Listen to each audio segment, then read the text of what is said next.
Well, first, do you want to do just? We could start with just a quick recap, like of the league, Okay. like just where the teams are, Yeah. and then we could move from there to like Okay. Santi at Oh, that's right. Feyenoord, and We have a lot to catch up on. God damn. some of these other rumors that went on. All right, For but sure. we could just brush that off kind of quick. Okay. All Sounds right. good.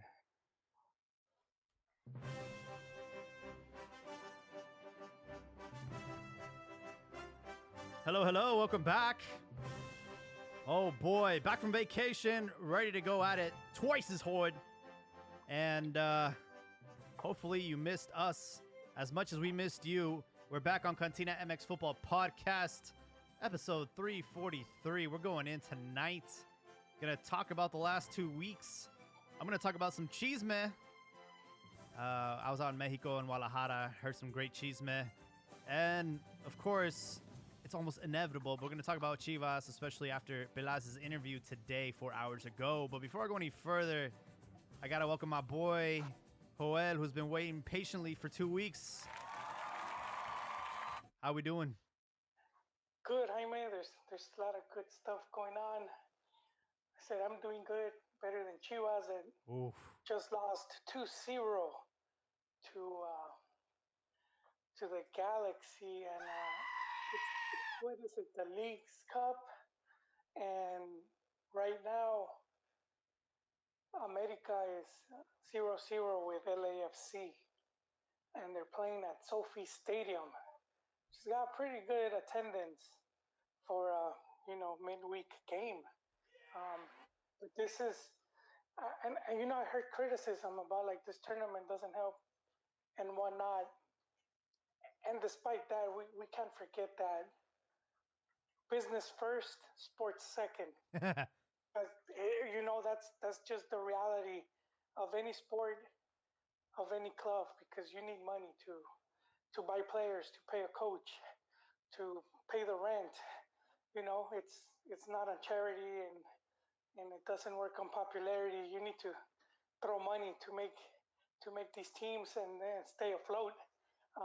And Sophie Stadium, it looks with a good crowd, it's bringing in some good change for these teams, and but they need it. They need it because of all this, the COVID thing that was for 2 years, and I'm pretty sure with a lot of these teams, they are still like dealing with some of the effects of what, because they lost money at that time for the tournament being canceled, not being able to tour. All of that has affected them. So yeah, tough loss, but good to see that the team can start making money again. Man, you sound like Velaz right now. But shout out to everybody that went out to Sophie Stadium out there in Los Angeles. It's in Inglewood, right? Inglewood? Yes, Yeah, yes, I Inglewood, believe so. home of the LA Rams and the LA Chargers. So it's a American football stadium that can fit up to 70,000 fans and is expected to be a stadium that will be in use for the 2026 World Cup. We shall see. As of Well, right look, they're playing right now soccer, so as of right now, though, it does not qualify for a FIFA approved stadium. hey, if Chivas can play there, I'm sure I, that. yeah, I think it's like too narrow or too wide, or I forgot what the speculation is, but they'll have to fix it between now and 2026. But obviously, it's a hot stadium, beautiful stadium out there in LA. And I mean, LA Galaxy, LAFC, Chivas, and America. I just hope no one gets stabbed out there tonight. those those unruly America fans. I mean, I know you've run into some of their shenanigans. You know what? I completely forgot about these games because I didn't even apply to go. I know you could have been there today. Uh, we could have been there, Yeah, Jaime. But now I forgot, man. I I just forgot been too. busy. Yeah. Yeah, but I mean, But obviously it sells, man. I mean, the stadium looks pretty stacked, and there's quite a demand out here. yeah, people starving for this because especially Defensive Liga MX that want to watch their team play in person. And now they have like the numbers to back it up. The League's Cup. MLS trying so hard to have a baby with Liga MX, and if you can if you can use this as evidence as like, hey, look, man, like this will fucking sell, and it's about giving the people what they want, and I think it's gonna be a very successful venture. We'll see how it turns out, but it seems like it's inevitable. This MLS Liga MX baby. They make money. They've had these tournaments and they have made money. It's just fans don't care much about them because the teams will use them to play with a lot of suplentes. They put the reserves or they play the youth, and it takes some of it away. But I feel for any tournament to catch on, you just gotta keep playing it, keep doing it and doing it. I've said this a lot of times. I'm gonna be like the broken record, but Champions League. We see how it started. It's an invitational tournament from a magazine. It wasn't even from UEFA. It was a magazine that made the tournament and would invite teams, and it just kept getting played to the point that it's really arguably the biggest club tournament in the world. I wouldn't say arguably. It is the So you're saying this could be potentially like the Champions League of North America? Well, I mean, I wasn't going to go that far, but I do think it can catch on eventually and become more exciting, and people would take it more serious because like there's kids there, I'm sure, and they're watching it. And it's like there were kids when they had like the Superliga or whatever it was called over 10 years ago, but then they didn't play it anymore, so they forgot. But if these kids watching it's like a yearly thing, then it becomes, for them it becomes normal, something that they expect now. Yeah, I mean, let's be honest. How many of us that listen to this podcast or Mexican American have actually gone to a official Liga MX match in Mexico? Like, not many can say that. Not many can say that they've watched their favorite team play at their home stadium. But a lot of us can say, hey, I've seen them play in Houston. I've seen them play in San Jose, in Sacramento, in LA. I've seen them play like here in the States. I've seen the Mexican national team play here. So it's like it's crazy, man. It's there's no other like situation out there like that. Like I can't think of any other national team that has more home games on the road than Mexico. Yeah, I'm pretty sure they're the national team that plays the most games.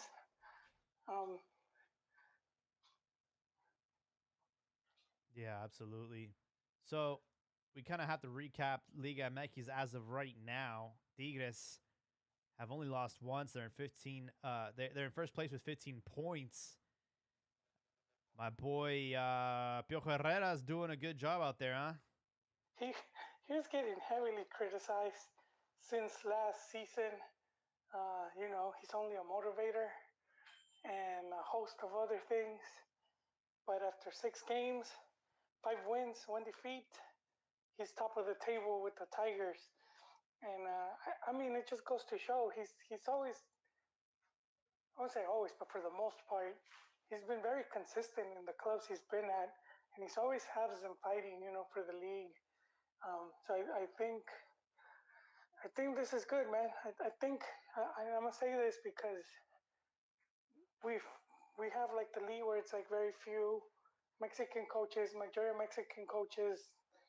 I feel they get the short end of the stick, but right now the top 3 places: Tigres, Toluca, Monterrey, all Mexican coaches. That's right.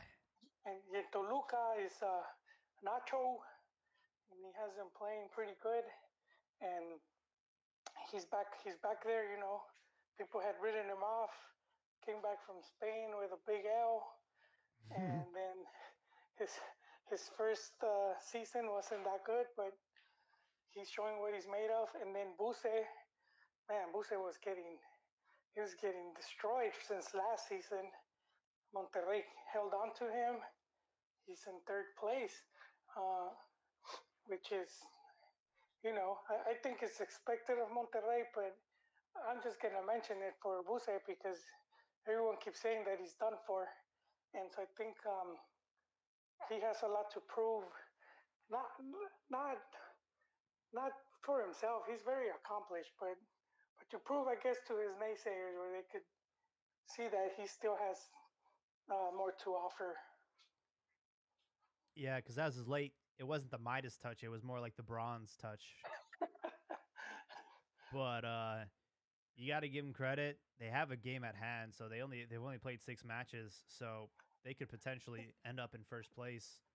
Yeah, With well, same as Tigres. Tigres as well have 6 out Yeah. of So there's two. The top 3 teams. 2 of them still have a game pending, so that's pretty impressive. With Toluca, I will say that they did a hell of a good job with the reinforcements. So they got a lot of solid talent. Marcel Ruiz, Volpi. They had a few players as well that they got. So they've done a really good off season. Uh, Oh, and then to top off the top 4, Larcamon with Puebla continuing to stay consistently in the top, which you gotta give him his yeah, due, because Puebla doesn't really have much as far as talent goes, as far as yeah. names go. But Well, the media did kind of a job on him because they were blowing smoke up everybody's ass and saying, oh, they were linking him up with every team, even the selección. And then none of that happens. And then it's like all of a sudden it seems like this guy sucks. But it's just, you know, it's further from the truth. He's he's a good coach, and sometimes it takes a while. Um, it just takes a while to land the better teams. I mean, because Piojo, if we look at his career, he's been a good. I'm going off the top of my head, but I think it was a good 10 years where he was just with some of these teams. Some of them even got relegated, and it took him a while to improve his motivational skills. But he kept at it. That's what I'm saying. Earlier, you just gotta keep at it till you get it right. we have missed some pretty bomba refuerzos over the last 2 weeks. It's hard not to talk about Dani Alves at Pumas. He was rumored to join either the MLS or Liga MX, and I believe the Brazilian national team coach was pushing him to go towards MLS. In the end, he decides to go to Pumas. And look, I was in Mexico when this happened, and bro, the media was just sucking his, you know what? Like they were just, oh my god, he's the best, most, decorated player of all time, and now he's in Mexico, and now he's at Pumas, and when is he gonna debut? We gotta find out when he debuts, and it was a big deal, man, and it was crazy over there. It was crazy. Like the press was just 24/7 talking about Danny Alves, and I'm not gonna lie, it is nice to see someone of that stature like bless Liga MX and put more eyes on Liga MX. But let's be honest, he's at the end of his career, so I mean, good for him and good for Pumas. But I wouldn't necessarily make them all of a sudden contenders to win any type of silverware. People were saying, "Oh, he's gonna win some silverware and continue to add more titles."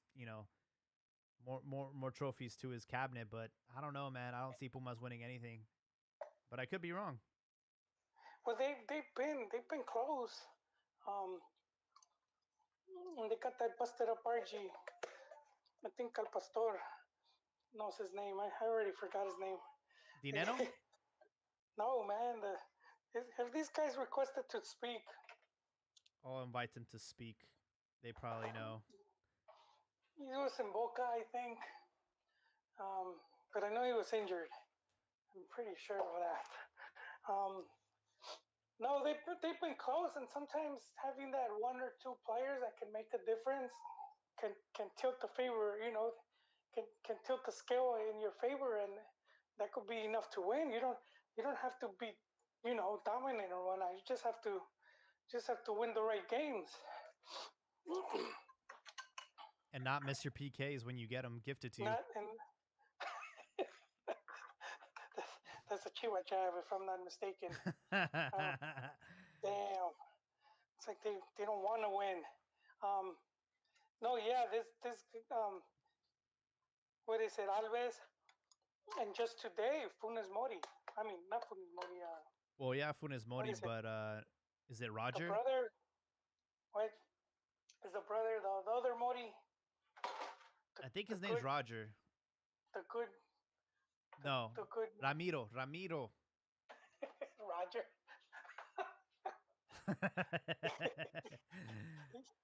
Which, if I'm not mistaken, is the more successful out of the two.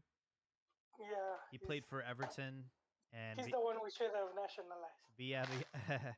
Villarreal, and he ended up on the national team as well. Kudos to him, Ramiro Funes Mori. Cruz Azul pick up a good signing. And again, the media was pretty excited to have him.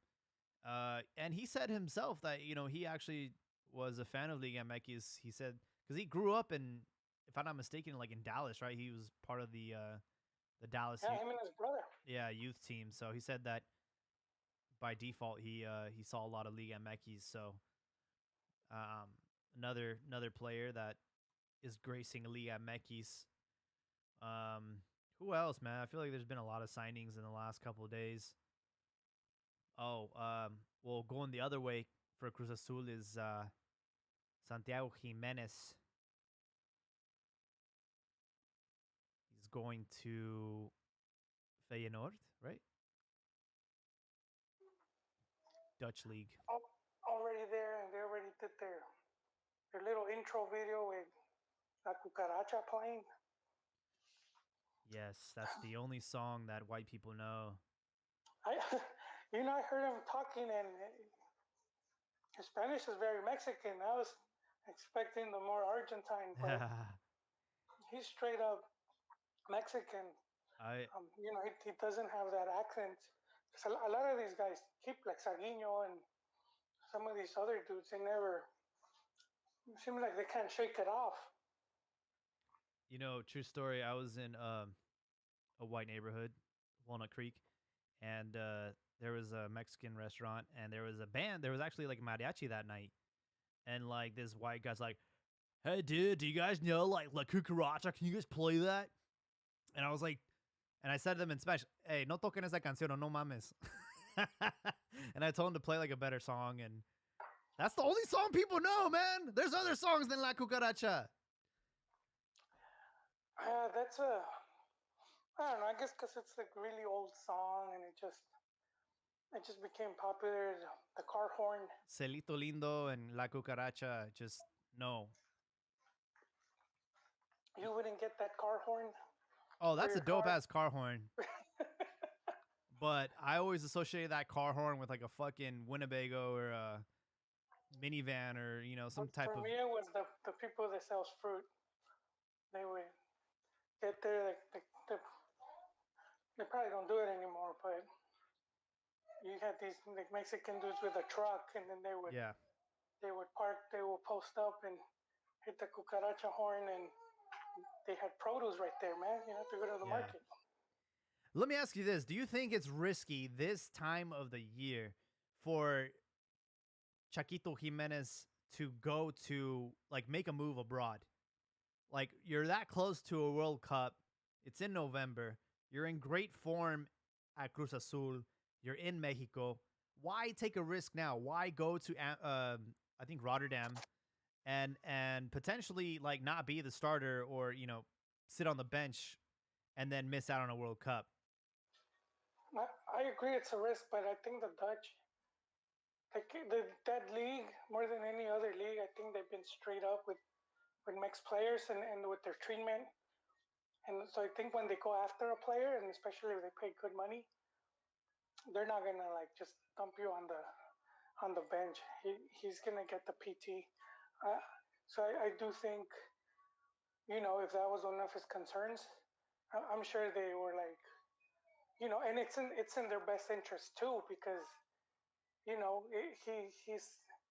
won't be just a player but also seleccionado, so it benefits them as well. But yeah, if just with the track record of these Dutch clubs and how they've treated Mexican players, that's been like I would say that's probably the best league for Mexicans to go to, where at least you're gonna get a fair shake.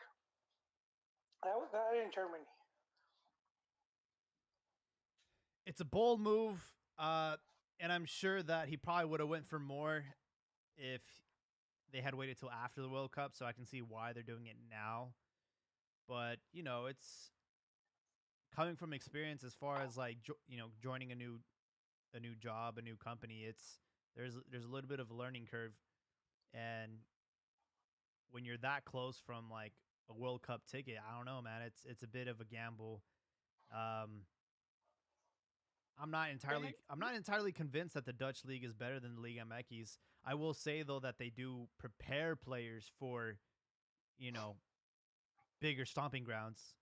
A lot of players that succeed in Holland end up doing amazing things, in Spain, in England, Germany, what have you. So it is a great stepping stone, but I don't know, man. I feel like he could have gotten a bigger offer had he just waited until after World Cup, especially now that we're having a striker crisis in Mexico. I mean that's provided the team does well or he does well at the World Cup. So I think he made the right choice, and I think just the way Mexicans are with anything Europe, just how hard they write those nuts.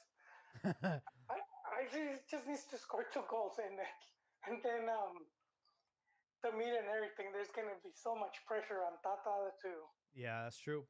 to call him up, man. Where they're just gonna be, you know, that's gonna be the question he's gonna get you know, every chance they get to interview him up until the official list is turned in. Cause I don't know. I don't think he's like if he was to submit a 23, I don't think he would be on that list. Wait, it's 20. What is it now? 28, I think it's officially 26. 26. See, so he should just throw him in there, man, because he knows they're not gonna let him live this one down, man. He needs to throw the media and the fans a bone.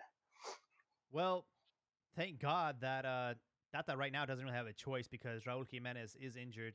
He got injured, so he's out for a couple weeks, maybe a month or two. So we don't know. So I mean, that really doesn't leave much in the depth chart. Henry Martin will probably get promoted. I forgot about that, Jaime. That's Funes Mori. Man. That's just tragic. The whole Jimenez Yeah. from his injury, from his head injury to this.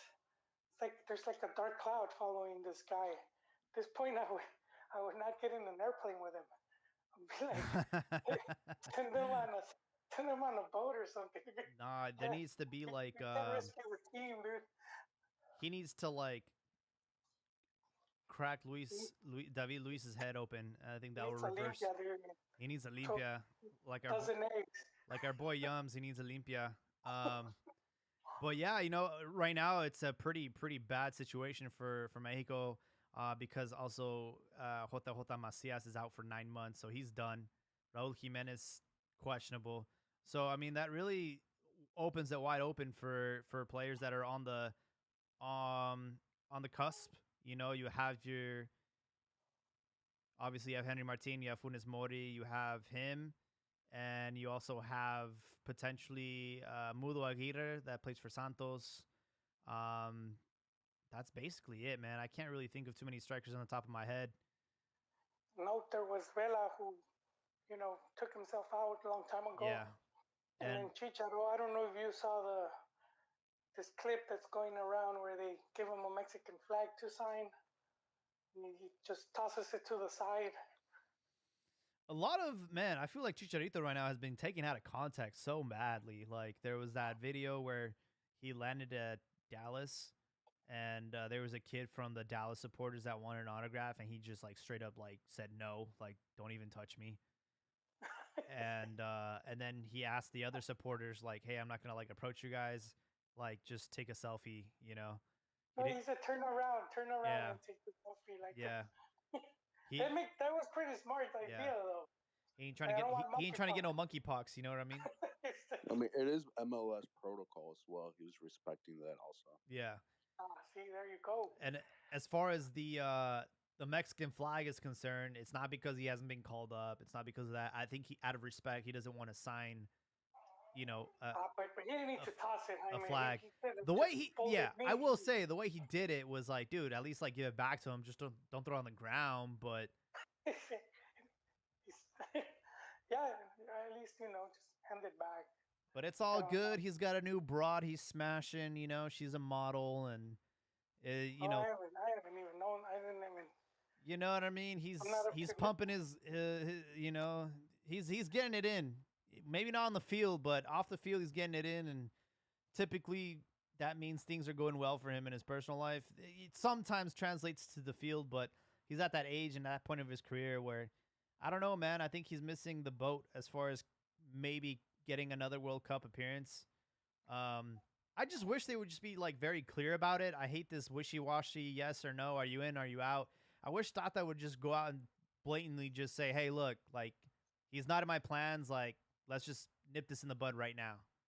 And I don't think it's Tata's call. That's why I don't think he's been upfront about it. I still think it's damn. Well, I mean, didn't he always like say no, and then recently he kind of changed his tune? Yeah, he did. I feel like recently he kind of changed his tune because he realized there's no depth. So it's just like how he Mendes is hurt right now. If you lose Funes Mori or something, then you kind of have no choice but to like call him up. But I think he's kind of keeping him as like a plan C. So that's why he kind of changed his tune. But before that, he always said he's not going to call him up. He's I tend to believe the rumors of the pissed off directivo. yeah. I think it's John De Luisa came back to me. It's John De Luisa, and I think that's the guy that's already. Did Chicharito play tonight? I think he only Yes. played the first half. Okay, so he did play against Chivas. I think that's the second time in his career that he's played against Chivas ever. But it's like official game, kind of. Then it was would the be first time with Man U yeah. when he played a half with each. Yeah. That's crazy, man. Yeah, I hadn't seen him in a Chivas jersey in a while. Not that he wore it, but he did, hold it up and gave everybody the grand illusion about maybe returning one day. Yeah, somebody asked Carlos Vela if he was going to join Chivas, and he was just like, no. I don't think Carlos Vela is going to join Liga MX at all. No, he's not. not. Chivas thing. Ain't no way. It's a Liga MX Mexico media thing. He's gonna live here. He's in Brentwood. He's got his kids here. He's not leaving, man. He's already an Angelino. I could see him if he's gonna go anywhere. It's gonna be back to San Sebastian. Yeah, for sure. Because his wife is Spanish. Oh, that's true. But I think for their kids, probably stay here for the next 20 years. Probably go back to Spain, West End, the U.S., and risk your kids being in a school shooting. Damn. Well, because Facts.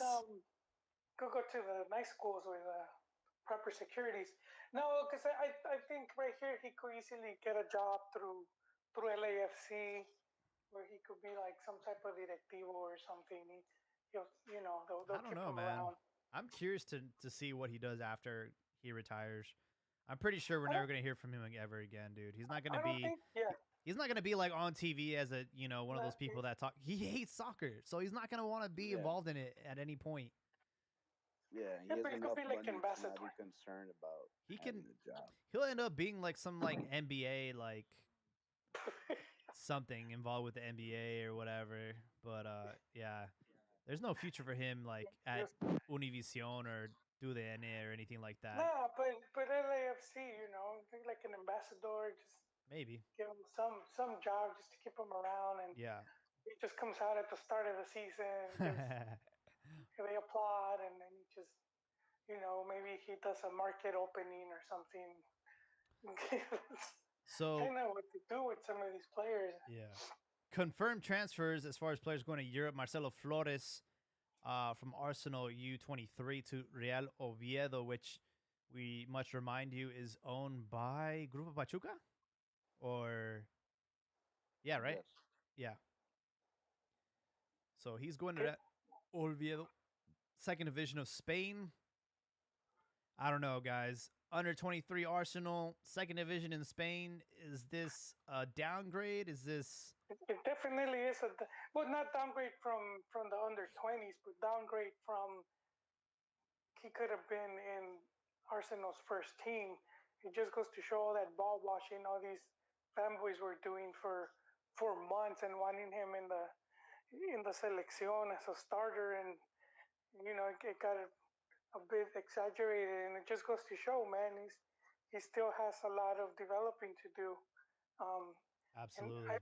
it is, but I mean, if he stays, as long as he gets gonna keep getting playing time and he could keep developing, then it will benefit him.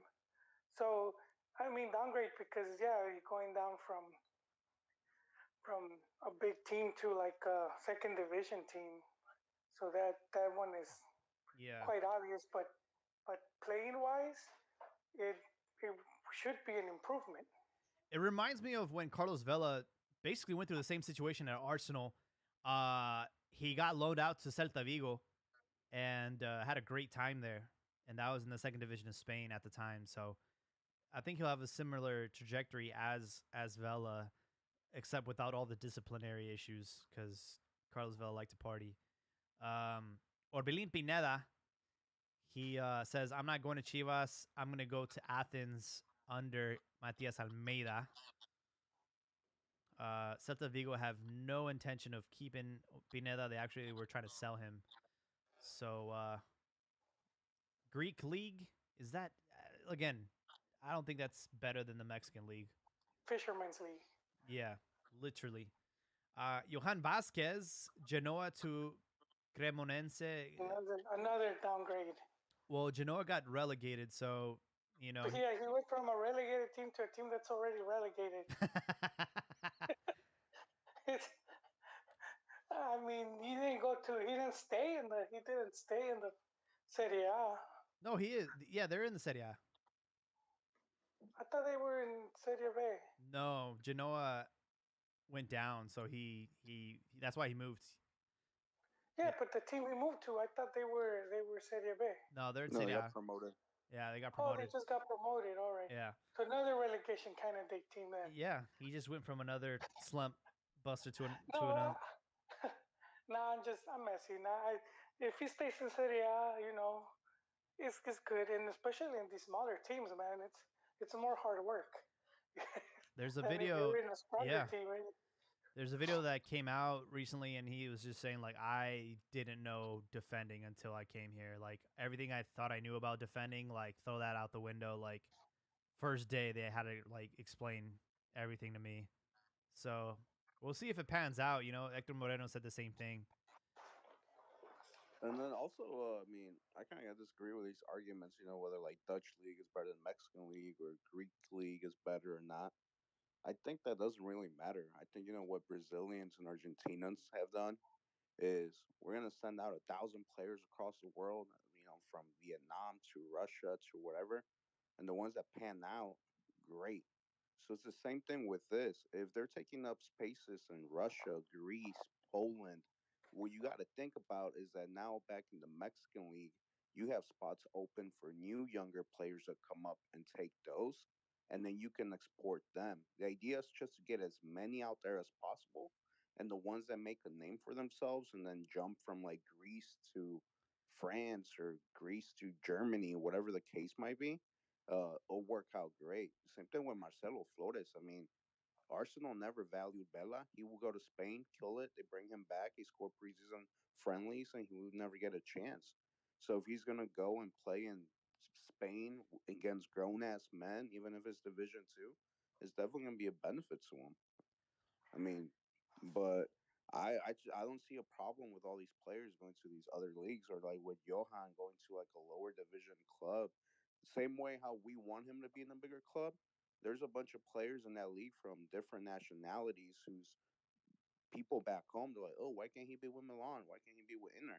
I mean, not everybody can be at the top. You got to like put your head down and get to work. I Yeah, get that. I'm just not necessarily convinced that we're better off doing that than keeping them within Liga MX and making the league more competitive. Because at the end of the day, we've kind of tried both methods and they yield the same results. We have not progressed in the World Cup, and I think that's the biggest measuring stick to see if like this is actually are we progressing by doing this. Well, I would say that we haven't progressed in the World Cup or international level due to more off-field decisions than on-field. You know, if you make Liga MX super amazing league or you're sending players abroad, if you're not managing those situations well or taking advantage of them, that's on you. You know, I feel we could have 100 players in Europe or Liga MX could be the most powerful thing, and we're still looking for a naturalizado to fill something up. yeah, well, you used the example as Brazil and Argentina, but I think that doesn't apply to Mexico, just because the whole differences in the league and the structure and whatnot, and they'll have all of their teams Well, with the they majority they export out of necessity as to keep. as well. Yeah. Yeah, that too. But also they're not as dependent on the foreigners. Their clubs, they're more dependent on like on their own talent, and they and their own youth. So even like in their, I haven't checked it in a while, but I know Argentina was. I think they couldn't have more than three foreigners on the field at the. So I think they could have like five or whatever, but only three could be playing, and that's a big difference from Liga MX when they have like up to 11 or more in the team, and like eight can play, and then all these other players they don't even get a whiff. So and so just because there's so many foreigners, we're looking at a league where it's way less players. So what was the number? I think in Argentina first division, it was about 600 players that they have. Liga MX is at like 150, I think. So the numbers are just not there, man. And Brazil just has all type of leagues going on. So I mean, it's just structured way different, and so I don't think Liga MX could emulate that, and they just and so we do the whole thing. Like was it a step down? Just because very few players actually go abroad, so there'll be like 20, which is very little, and so of course the spotlight's always on them, and the expectations are way higher than they should be because if we see all the players leaving, like you said, they'll go to from the leagues you said, Argentina, Brazil, and they'll go to Vietnam and whatever league is out there, Qatar, um, and some of them will make it, and a lot of them won't. But they're just sending way more players than Mexico can even attempt. That's why even I get shit down for this. I keep saying if more players can from youth be in MLS and then from there jump, they should do it. And fans don't even want that. It's like they want Europe was Boo. bust. It's the same concept as you said. I mean, I don't think there would be much difference if you went to MLS than to Greek League. Well, Yeah, but look what MLS is doing. MLS will send like young players for 600,000, 900,000, because in a way they're attempting that same process of let's just export. No, that's Whether it's out of you're necessity or it's mixing not it, a dude. necessity, let's spread the name out there as well. Because at the Wait, end of the day, what it does long term, 10, 15, 20 years from now, it also grows your league because if you're sending players out to the rest of the world and they're becoming successful, they start looking at where they originally came from. I'm gonna So it disagree also with you there, benefits you with Ricardo. that. You're thinking as if the whole league, makes decisions as a whole. But if you're San Jose or some of these other teams, they're not worried about I'm gonna send this player abroad. So to help the U.S. national team, their concern is I'm gonna try to have as competitive team as I can. So we see why are the players cost? Why are they so cheap? And it's because difference in contracts. One, their wages aren't that high, so they don't earn as much money. And then second, of course, the contracts that they have. And Liga MX has always been a bit more when it comes to their contracts, like more the kind of tie you in there.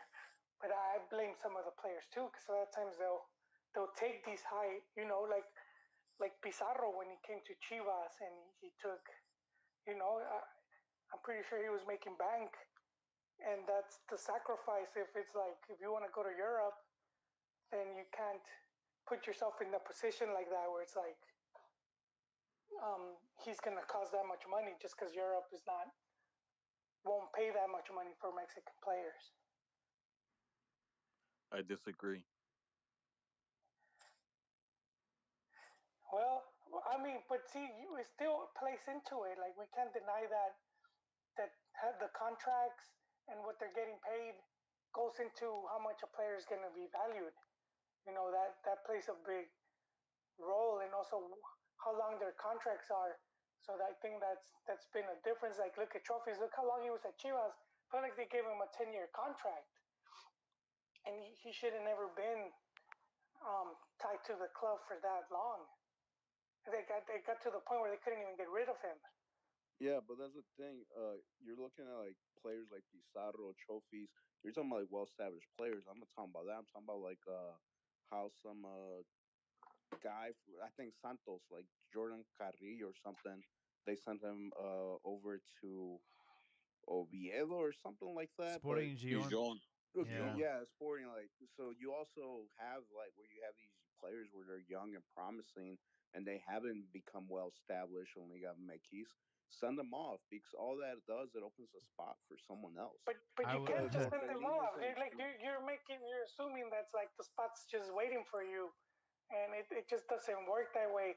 And so I'm saying it's contracts because a lot of these players are represented. They have promoters, Hey, and one of Wasserman. what? Wasserman. They got the biggest promoter in Europe that's based out of the U.S. as well. Wasserman. See, but that also affects. So there's like three or four promoters that pretty much control Liga MX. And so Hmm. a lot of these players, once they're under that promoter and they're getting money, is going to become more difficult for them. So it's always like a sacrifice on the player's part where it's like, okay, I'm going to sacrifice the financial because if some opportunity arises, it's going to be easier for me to leave. And some of the players have done that where the opportunities came and they had like the contract done a certain way, like Marco Fabian when he returned to Chivas, and his contract had stipulation that he could leave. There's been other players like that, and they have left. So well, it goes back to my original comment of why Mexico hasn't progressed at the international level. It has to do more with all field things. So you're saying one of the things that's hindering this on three, four promoters having a big influence and that kind of thing. That's where it should be overlooked. It shouldn't be looked as players leaving early or players being valued too much where other clubs don't want to play him. Obviously, it's a whole structure system, and then the league and the federation have to look at what's in their best interest. Obviously, their best interest is not international results.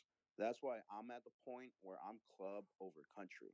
Why am I gonna? Why do I want my club making three, four, five good players, selling them to Europe? We get dismantled, and then in the league we're not doing shit. Because I know even if those guys do go to Europe, due to all the off-field issues with Selección. I know Selección's still ain't gonna do anything worthwhile. So obviously, it seems that Selección prefers to whether they're playing at Wolves scoring goals every weekend or whether they're at Betis watching the game from the stands. They're still gonna call the players up to Selección. They're still gonna take them to the Juegos Moleros. They're still gonna make bank. They have zero interest in actually making any progress. That's why you don't see. That's why you said, well, we tried both ways, and both ways doesn't really make any progress. It's because the people in charge could care less if there's progress or not. And I think sometimes Facts. fans, we got to remember that. That's why I'm at the point where, like, for the last couple months, I'm like, you know what? I'm definitely club. I'm definitely club over country. I remember when I was younger and I had that innocence. I wanted Chivas to make all superstars, send them all to Europe. Let's make the Mexican national team so great. And then I'm like, no, I want Chivas to be great. They've never I, done that. I, They I've always did. It been was just club. before TV, okay? It was black No, and but white. even No, like Chivas, there was we TV. had a baller ass team, and then La Volpe Which takes them all away. They could have won that as well. We also, when we had the Libertadores, like in 2010, we had a great shot at that. I mean, there's been like from that 2004 to that like 2011, there could have been a lot of great results for Chivas Libertadores and at the local level, but a bunch of players were going to Selección. but Pastor, there, but then we got Joel advocating for Leagues Cup and I, for players to go to I am. MLS. It's money, dude. There's money there. It's again. I'm gonna say this: football is business first, sports second. If you don't have money to keep the team afloat, you're not gonna do anything. It doesn't matter how popular you are. You need to have that money. And for Mexican teams, the money is here in the U.S. and that hasn't been for question for a long time. And you could even see just how they will do games to benefit TV and to benefit even the air times here. You know, you're not getting weird schedules here in in the U.S. They're for the most part on at a good time for us. That's because this is where the money's at, and it's helped the league stay relevant for a long time now. It's just You're absolutely right, Joel. But in the league that 12 qualify and there is repechaje, No relegation. no relegation. yes, but they did this On, on, recently. Let's on, just yeah, you're right. But before the results were the same as well. But you're what at results? Wait, results. What do you mean? the Selección results? selección No, club no. See, results this zero, is zero. not really, man. You guys are just. I think you guys grew up and you guys are spoiled when it comes to the national team because we call what we're seeing now crisis, and it's like that's not really a crisis of like what we've seen Mexico. Like for example, 1978, they go to the World Cup, get their asses handed to them. I think Germany beats them like 5-0, 6-0. They lose every game. That's 1978. Uh, they host like 82. They missed the 82 World Cup. So they go from getting their asses handed to them, finishing last place, to not even qualifying to the next World Cup. 86, they host at home. They do all right. Quinto partido. 1990, they get, they don't even get a chance to go to the World Cup. Cachirules. I mean, those were dark times. If you go further back, it gets even worse. Yeah, Um, but I get where you're trying to go with it, but it's a crisis in the way like you guys hyped up Liga MX compared to Brazilian league and Argentinian league. I Same never thing. hyped it up. Well, this He kind of did, Joel. all the resources available to Liga MX clubs also translates to all the resources available to the national team players at all youth levels. I mean, the amount of tournaments that youth Mexican national team players play around the world is like pretty insane compared to It other is. federations. So when they go and they botch up a U20 World Cup qualification, don't go to the Olympics. When your women's team with Liga MX is growing on the feminine side, and you got some stars coming from abroad to play in the league, things like that. And then you go ahead and lose like to Haiti 3-0, where Haiti does not have the same resources, as few resources that Liga MX Femenil has. Haiti is nowhere even close to having those few resources. I'm willing So to that's bet a bet crisis. their That players is are a more crisis. athletic. When you're talking about what Mexico did bad in the 40s, the 50s, the 60s, that was just because we were like the little country that had nothing compared to like all these other European countries. But now, from a resource point of view, Mexico can compete with a lot of these European countries as far as resources and money. That's They why do it's a have it, crisis. but at the same time, it's not like the other teams aren't doing their part. So with the under 20, that was one game. You know, they had come in. It was like I don't know how it's like how many games. Well, like in that tournament, that was just that one game, which they didn't even lose. It ended in a draw, and it's a one-off. You know, if it was like basketball, it's the best out of six, and I'm sure Mexico would have gone through. And that's a big reason they do the tournaments like these to give these other countries a chance. Um, and you know, even in the big tournaments, which has even benefited Mexico. So that's always going to be a risk that you could have a really talented team and they had one bad night, and that's it. You're out. You're home. You have to go Well, back home. I have a question for you though. Yes. You said buenas noches to everyone though. You said before when Al Pastor Yes. was was he was making his point before. You said that we're overreacting, that we're exaggerating about the crisis, right? Yeah. Okay, so when was Mexican football ever good to not be in a crisis? Like when was it up there for you? Confederaciones Well, when they I won it. think from no, I think from '94. So if we start getting '93, from '93 up until this last World Cup cycle, if we see Mexico's overall results across all tournaments, they're more positive than negative. I know the World Cup there hasn't been a quinto partido, but we forget how difficult the World Cup could be. You have teams like Peru that went 30 years without qualifying, Hmm. and then I think they missed it again just recently. Italy, what is this? Their second straight World Cup missing it, and Yeah, then that's just going into the World Cup, and then once you're at the World Cup, there's only two teams now since '94 until the last World Cup that have made it past the group stage, and that's Mexico and Brazil. Every other team has choked in the first round in the group stage. Argentina with Bielsa, France, Germany. uh, Germany, and they were the last World Cup. So I mean, it's very difficult, and the times that Mexico's been eliminated, that they haven't been able to get to the quinto partido. Many of those games have been pretty close, so it's not like they've gotten humiliated or gotten their asses handed to them. They've been a bit unlucky as well in some of these matches where the ball just bounced in the other team's favor.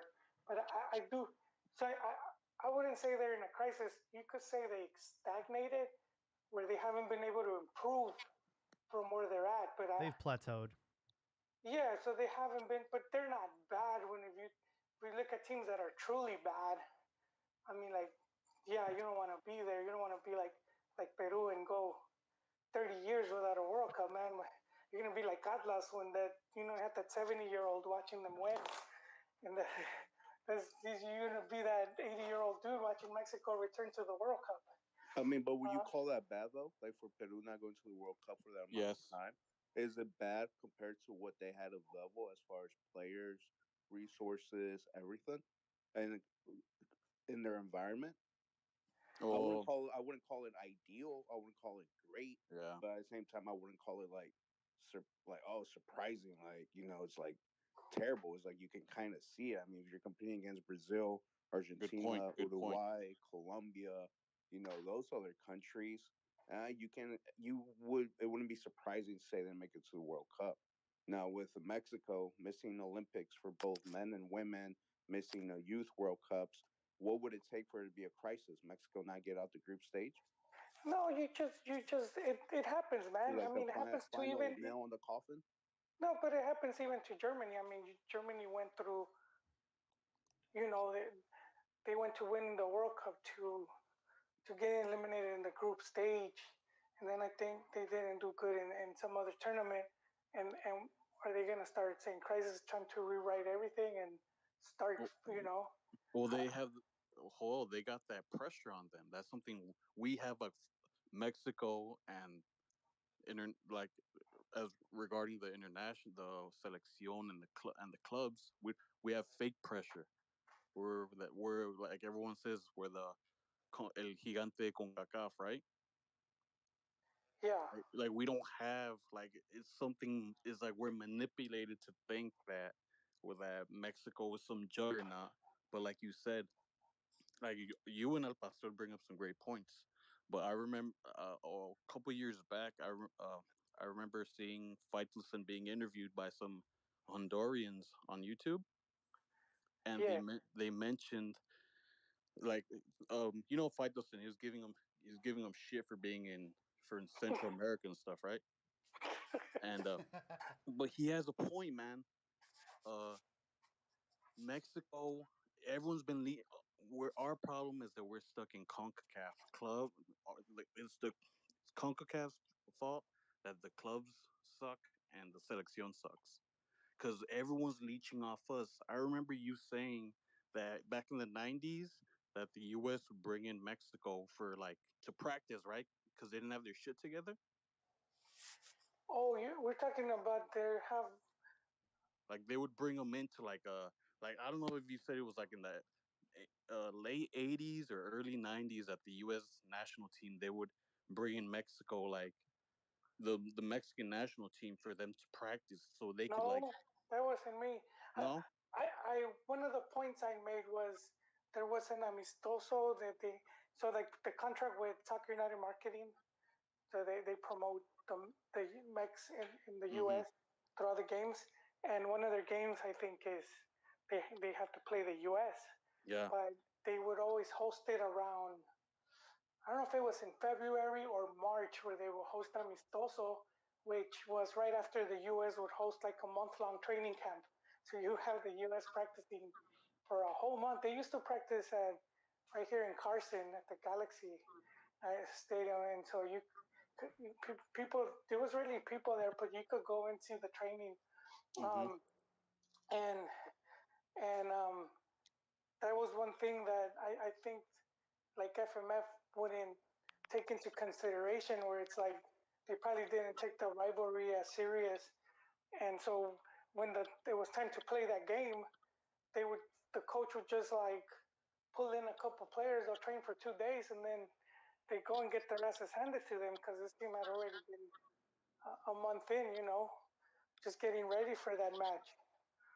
okay but okay I get that but back to the point where I was mentioning El Faitelson like he has a great point he told the Catarachos he's like it's Mexico's responsibilities and for everyone in CONCACAF to grow. It's because of Mexico, the U.S. is growing because they created a fake fabricated rivalry competition, right? Like who is Mexico using to grow up? Who is Mexico leeching off of to grow? We don't have an Argentina, Brazil, Uruguay to like not battle, but I mean like to test our shit out with, club wise or selection wise. How is Mexico gonna grow when it's our dude when it's their duty to make it to help the region grow? What is your league? I don't know, Jaime, if you saw we posted the interview with Figo. He was around here. I think he was in the U.S. and he was talking about he likes to see Mexico play or something along the lines, and he was saying the one thing they needed was to have a stronger League. league, and that's what Mexico needs. I don't think their league is stronger because I've just because of a lot of the reasons where it's like it's more geared toward television and for entertainment and to have like the liguilla and a champion every 6 months, and that sort of takes away from it being more competitive as far as like having relegation and all that stuff, which even if we wanted to, you really can't have it in Mexico because there's not that many teams in second division that will have money to field competitive teams. And to pay the We're kind players. of like back to square one because there was an interview with Jurgen Klinsmann when he was coaching, I think the States, and they had announced the Nations League, and he started laughing. He's like, "You're not gonna get better playing at countries at your level or below you. Like you have to play in the best leagues, and those happen to be in Europe. So The only way like Mexico's gonna grow, they're not gonna like rely on the rest of CONCACAF to catch up to them. They're gonna have to like take more players to Europe and have them, play there as much as they can. But again, like we've tried that method and it hasn't really panned out. It hasn't really translated to the national team. You're right, Jaime. Like we're stuck in the middle. We're in limbo. We're in purgatory. Like if we Al Pastor has some great points, but I don't think sending a bunch of exporting more is gonna help. And I don't, but I disagree with you guys in saying that having a stronger league is gonna help it help the help Mexican football out. I think we're just stuck in the middle, and that's our place. Hey, but if you look at the World Cup champions, what's one thing they have in common? But they're in Europe. Well, Doesn't matter. Their Italy coach didn't is from their become good country. because they're in Europe. the They coaches, become so good. the a coaches from the Juventus, country, and they're mainly based out of the domestic league that they're from. but they're in great leagues. Yeah, Yeah. but they made We their got own San leagues Luis. great. They didn't We got they didn't Puebla. We got Querétaro. don't matter, but they weren't depending on some of these other teams to catch up. I mean, even if you go back years, some of these leagues weren't as strong. Nobody talked about the French league. You know, they But they you got Arab ultimately have money. to work on your own. All those teams, they got money pumping. Those countries and those teams, they got big sponsors and big people with money. Are That's you why they're telling Yeah. me Omni Life is not a big sponsor? How dare you? no, it's not. They sell flat tummy tea. What about Akron? Akron's a big name. Tampoco.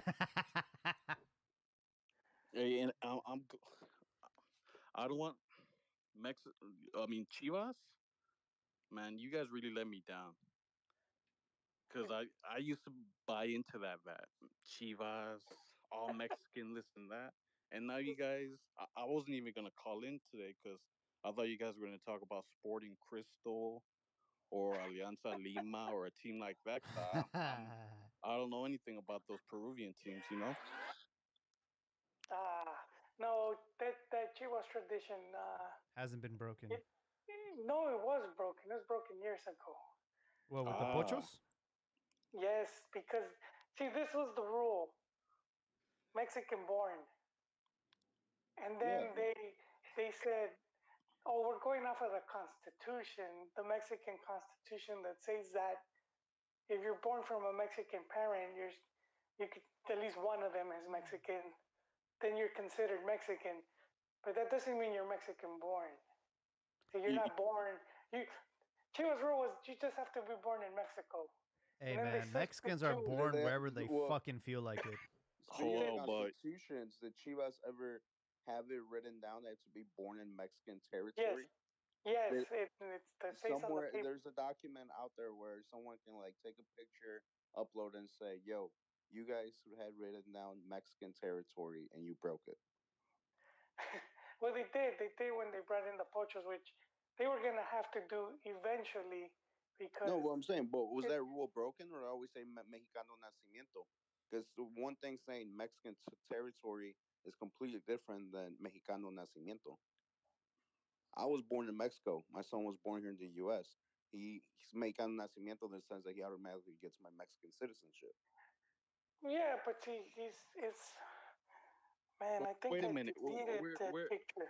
you. Everyone's making excuses. Is a What? lot, the What? media's been doing like mental gymnastics about this. Look, a couple of podcasts back, I mentioned Furch, so you guys can get them right, and you guys viciously attacked me, I did. I and did it. Not me. but you guys, without me saying anything, you guys said, "Oh, but he has to represent the Mexican national team, right?" 100%. No, no, no. Wait, That's wait, that's wait, sort wait, of wait, like an wait. unwritten Oh, rule that no, no. everyone No, knew I'm not about. coming Oh, up with excuses. I don't think Ormeño should be at Chivas, Me neither. but the wait, wait. reason, We're but it's confusing before even stuff the Peru again. thing. I don't think We're Ormeño should have been at Chivas because he had one goal in 12 months. You go ahead and replace Jota Jota with a guy that has one goal in 12 months, and then on top of that, he plays for Peru. It's just like all risk, very little reward. Like he would literally need to come on and score 10, 12, 13, 14 goals a season guaranteed to make the fans forget. You knew that shit was not gonna happen with him, Hold so why on, even hold bring on. him? You should have kept a Cantera player on there. But at the end of the day, the dude is Mexican. He's literally born in Mexico. I The don't whole agree that players that play for other national teams should be at Chivas, but that's something the new woke generations want to go through. I agree with you, Ricardo. I disagree Mm-hmm. with it completely. But the only reason I'm looking past it is because Fulch was born in Argentina and Ormeño. He's born in Mexico City. Okay, I agree with you, Al Al Pastor. But if you who would in your case let me put this example out there for you guys. So who's more Mexican? I know, and don't say there isn't tiers of Mexican people. So who's more Mexican? Jimenez, El Bebote, that he represents Mexico, or Ormeño that took the coward's way out, Ooh, is representing Peru? they're both the same. They Really? both speak with Mexican accent. They both like They're one both basically they were grew up both in born in Mexico. Mexico, so they're both Mexican in my eyes. Yeah, I No, mean, I'm not disagreeing with that. but if you want to say In who's more Mexico. Mexican tier Mm-hmm. wise, oh, definitely Jimenez, because I mean he plays for the Mexican national team, That's all and I'm saying. so yeah. For me, my issue is the fact that Vergara's own son broke like Vergara's rule, which was we weren't going to call up anybody that was not playing for the national team. And wait, what? they talked about it on the Chivas like uploaded a Wait, video you mean cuz they weren't gonna? cuz Jorge Vergara like on top of like the constitution or whatever the rules say about Chivas, he made up his own rule saying that we're not going to like take anyone that doesn't play for the national like that isn't eligible to play for the national team. No, I think he said that they played for another national team. Yeah, exactly. So like if they played for that another was yeah. well, that was the fear going back when they got Pochos that they were gonna be U.S. national, called it for the national team, yeah. and because he switched it up right there. And then he passes away and his son says, "Yeah, fuck that. We're taking the Peruvian."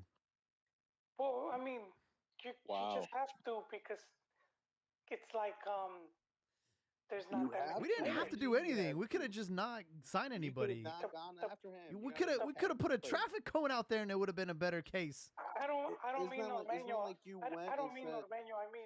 I mean Mexican players that play for other national teams. I Or think well, okay. So you said that, right? Okay. if he was playing for Brazil, y'all wouldn't be saying shit. Or If or he was Argentinian, they'd be riding his nuts. But he happens or to be I Peru. couldn't see a player that if was he was being playing for capped by the Brazil. national team by Brazil still Okay. playing in Mexico. But you know I'm right though, man. Well, No, but if he was playing let's for just say Brazil, he Chivas wouldn't has have money, one goal right? in 12 months. Chivas, let's just say Chivas has money, right? Uh-huh. And Okay. they go out and they get Pepe.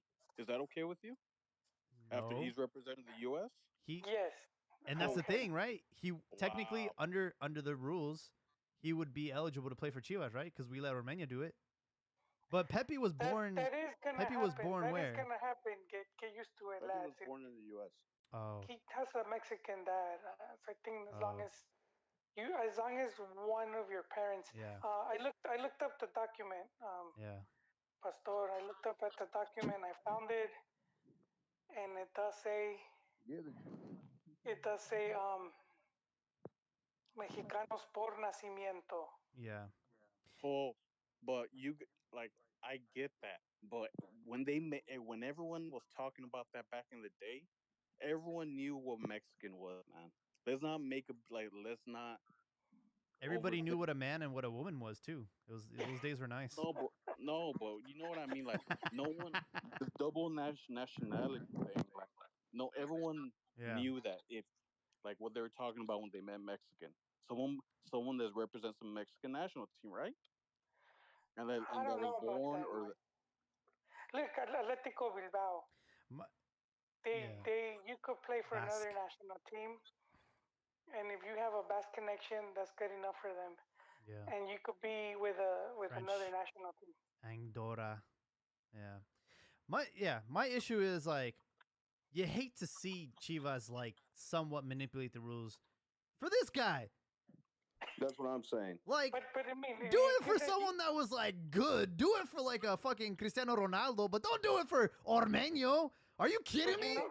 Because they had to open the doors, man. No. It's not so much that it's because of him, but it's because it's something that they have to do because there's not that many players. This is man. gonna go down as like I can't- one of the most embarrassing.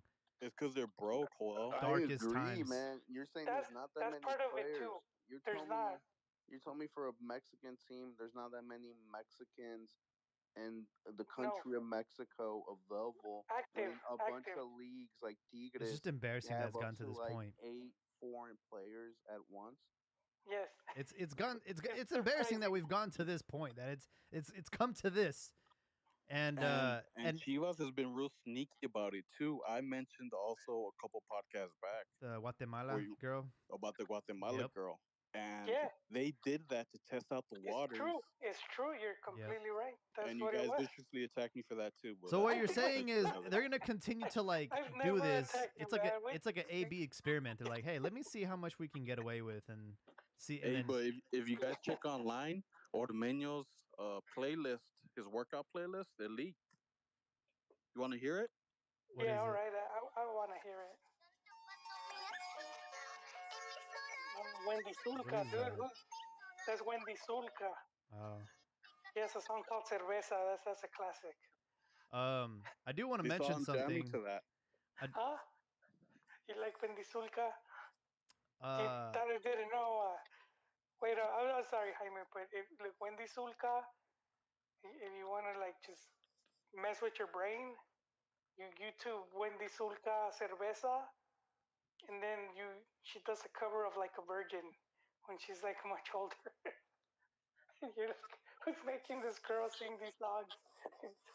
I see. I don't want to be on the weird side of YouTube tonight. So Are they going to be playing that at the Chivas Stadium from now on? Cerveza's a good song though. It's trippy. It's good for all the wrong reasons. So Chivas uploaded a video about 4 hours ago, 5 now. Pelayo is finally showing his face, having an exclusive interview with a journalist from Azteca, and they talked about the striker situation, and they said that they did approach Brandon Vasquez, the striker from Cincinnati, who was born in Chula Vista, so he's born in the States. They said that they approached them with an offer of 500,000, and they spit it back in Chivas's face and said, "Yeah, it's gonna be 5 million." And that was the reason why they didn't go after him. And then they also said that Henry Martin was also in negotiations with Chivas, and it fell through for whatever reason. So I don't know how you get from those two all the way down to Ormeño, but he definitely wasn't the first choice.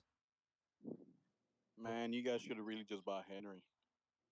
Nah. It's just gone with an academy. We already learned from Orbelín Pineda not to take America strikers, bro.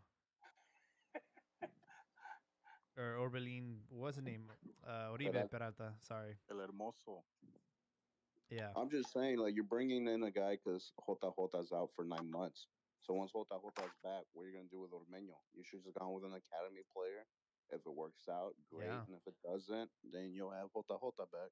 And I will say Tepa Gonzalez has been, I mean, he's been good. He's been better than Saldivar.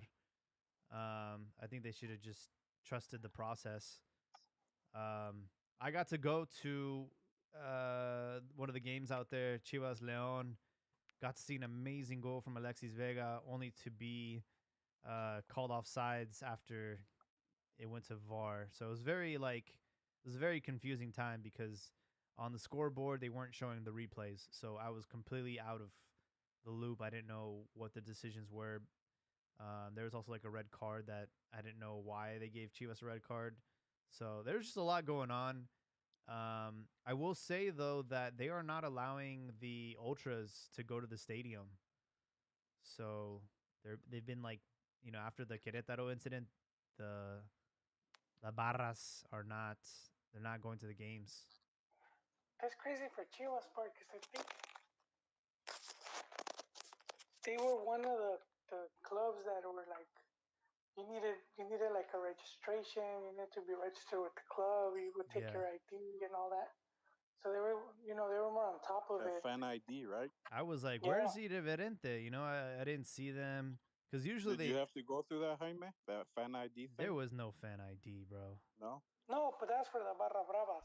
Oh, Yeah. okay. If you were like an ultra group, and because they have their section, and you would have to be registered with the club, and then you have like your own entrance, and then they know who's at the stadium, because if something happens, then they could report you to the police, and they already Yeah. have all your info. We have Um, a bar here in Antioch called Tailgaters, and before you go into the bar, well, you go inside. They take your ID and then they take a photo of you because there's just always brawls there. So it's like the same thing with the fans. They take a photo, they have you on file. So if you start some shit, they're gonna get you. But yeah, it was. I bought my tickets on Boleto Móvil. It's an app. It was pretty easy to get in. To be honest, they didn't really ask for much. Um, it was a cool experience. did you buy a sopa maruchan by Mm, chance? no, I didn't. The lady wasn't there. I ordered a hot dog and they gave me back like a hot dog with like pepperoni and cheese. I'm like, what the fuck is this? And unfortunately, in that stadium, the only alcohol you can drink is Tecate or Heineken. So, yeah, Well, that's lame. yeah. But the most interesting part about all this was the ride home. So like, there's no Ubers out there. You can't get an Uber from that stadium. The taxis have it all like exclusive. So I had to take a taxi home, and the guy, shout out to Jose Juan, he was like, "Oh yeah, like I live like a stone's throw away from Estadio Jalisco. I used to like drive Alan Pulido around and Carlos Fierro and Bofo, so he has like connections." And he was telling me that like the incident that happened in Querétaro was like a long time coming because apparently like when the Querétaro fans came to Atlas to the stadium, like the Atlas fans like fucked them up, and I don't think it got much coverage. I don't think they talked about it much, but he said that like the Atlas fans had it coming because like they left some of these like Querétaro fans like fucked up, and that they were going after like families too. Like it was like really fucked up, and As a retaliation. and I asked him like, "Hey man, so like, between me and you, like were there actual deaths?" And he's like, "Yeah, there was deaths, but they're like the media's covering up because they don't want to like freak everybody out." But he did confirm that like some of the fans that went to Querétaro didn't come back. So yeah. And I knew it too. Like I was on Reddit saying like, "Yeah, dude, like some of these people died," and they're like, "No, there's no evidence." But definitely was. Yeah, and some of the reporters that had been talking about it, I think they ended up deleting or backtracking. Yeah, they did.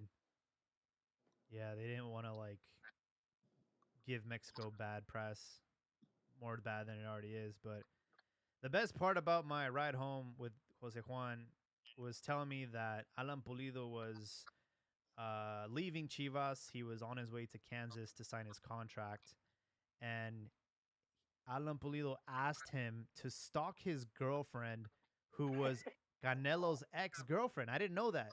So Pulido's wife is like Canelo's like ex. Oh, man. Yeah. Oh shit. And he said that like he had a feeling that Canelo was still like hitting that. So he asked this taxi driver to like stalk her and make sure that he didn't see Canelo like go to the house while he was out. And he said that if he like found anything out, that he was gonna cancel the wedding. Oh, She wanted like going away. So Damn. yeah, that was pretty cool. I thought that was pretty funny. That's trippy, man. Whew. Yeah, it's tough, man. A baddie like that has access to like celebrities and top sports. Yeah. I don't know. Another thing that I want to point out, and we gotta like be grateful that we don't have this problem in the United States, is it is so fucking difficult to watch games in Mexico. Makes no fucking sense. Like some of the games are on TV, some of the games you have to stream. You have to have VIX, and you have to have a VIX like premium subscription, or you have to have like Fox Sports premium package, or it's exclusive on Sky. Like it was impossible to watch any soccer out there.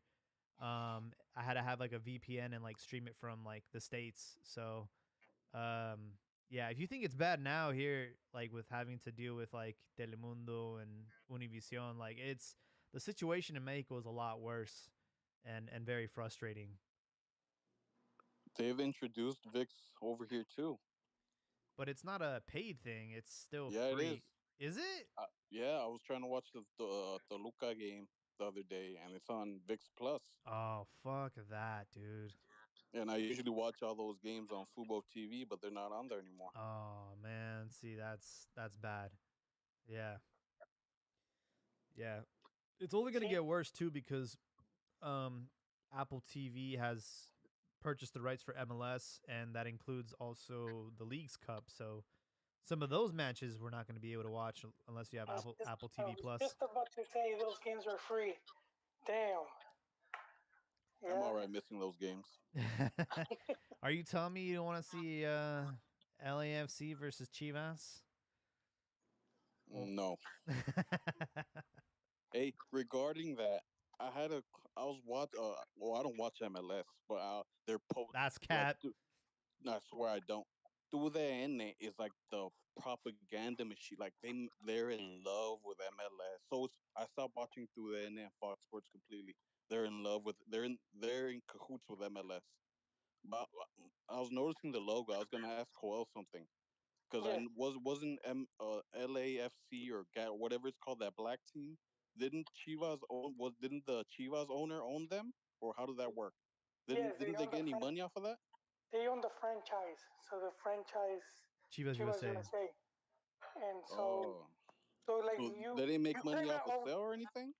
no, They well no they no own no their they how much was it to like start a franchise in MLS? It wasn't that much at the time. like 10 million maybe. Yeah, it was like 20 million that Vergara had to chip in. Well, he didn't buy it himself. It was him and Antonio Cue, C-U-E. I don't know how to pronounce his name. So he was part owner.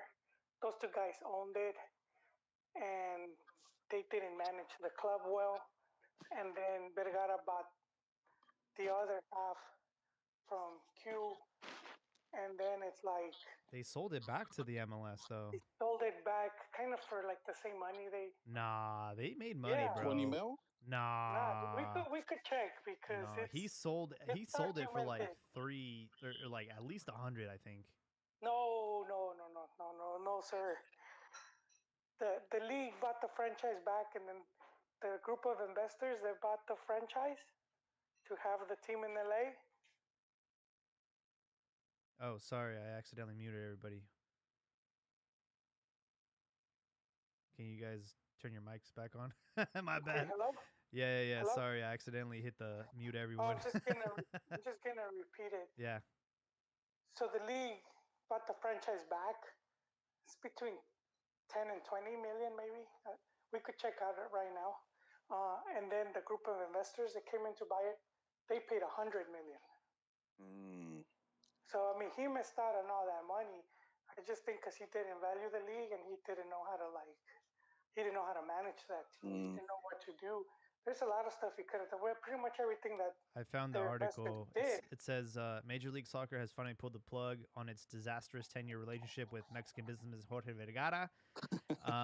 The sale price was believed to be around 70 million. So you best believe that he did How much? 70. I was wrong. I was lied. How are these guys broke then, man? Who? Your team.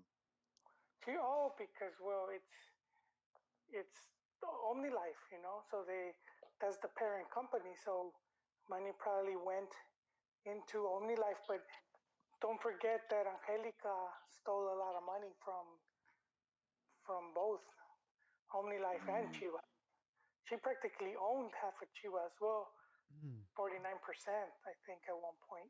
Vergara, Fuentes, and their former partners Antonio and Lorenzo Cue bought into MLS in 2005 for only 7.5 million. Yeah, Wait, bro. they So they took him came up big 70? time. Yeah, 10 times the amount. Yeah, dude, they came up. Obviously, could have came up more if they would have just like, dude, because they sold that back to like MLS, and it was LA, bro. That's like, man. Now LAFC is probably worth $1 billion easily. Easily. I think they're the most That's why I asked Joel. I was like, they're the most profitable 'cause- MLS yeah. franchise. So they dropped the ball on that, huh? Not if they made 70. I don't think they were gonna have the money to make the team that LAFC is.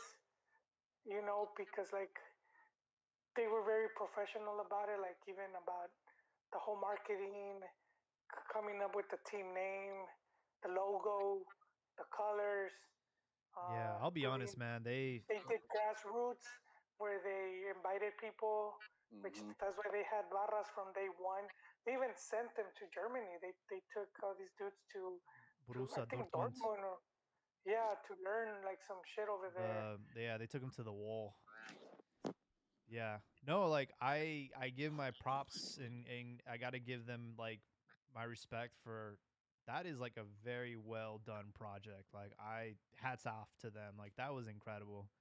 I've been to one of their like games and stuff when they played Leon for the Champions League, and I was just really impressed with like the culture. It's authentic. It's not like forced. It's not like fight and win like the guy from Seattle. Like Jesus Christ. No, it's like authentic. You know, it's like it's a legit experience, and they have. MLS authentic, hey man, come on. No, I mean it's like it's not like what's the word? Because like a lot of the times, like the MLS teams will just basically copy and paste shit from like Europe and stuff. But Yeah. like LAFC has its own culture and they have their own chants and stuff, and they have like a really All those LA Cholos, right? I don't know, I have no idea. But it's just one of those things like oh wow, it's actually kind of like refreshing to see something like authentic in MLS. And then I'm not gonna lie, like when they came up to San Jose, they took over that stadium. They like came on buses and fucking chanted and sang and drank and like took over the whole fucking stadium. I'm like, dude, this is embarrassing. Like, holy shit. So, um, they're one of the few franchises in MLS that actually have done like I think things well. And I think they just got Gareth Bale too, right? That's like a thing now. They did. Wait, where did you see 70? I'm reading the SI article. What article did you read?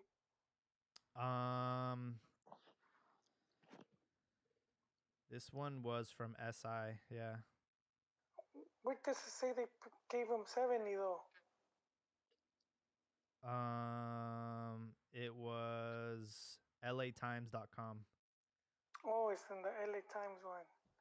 All right, yeah, because I mean, I was like, why is my mind telling me they got less? There was another article that I read that did say 25 and that they sold it for the same price that they. That's what I'm guessing, dude. Because But 70, it says angelsonparade.com. Doesn't seem like a reputable website.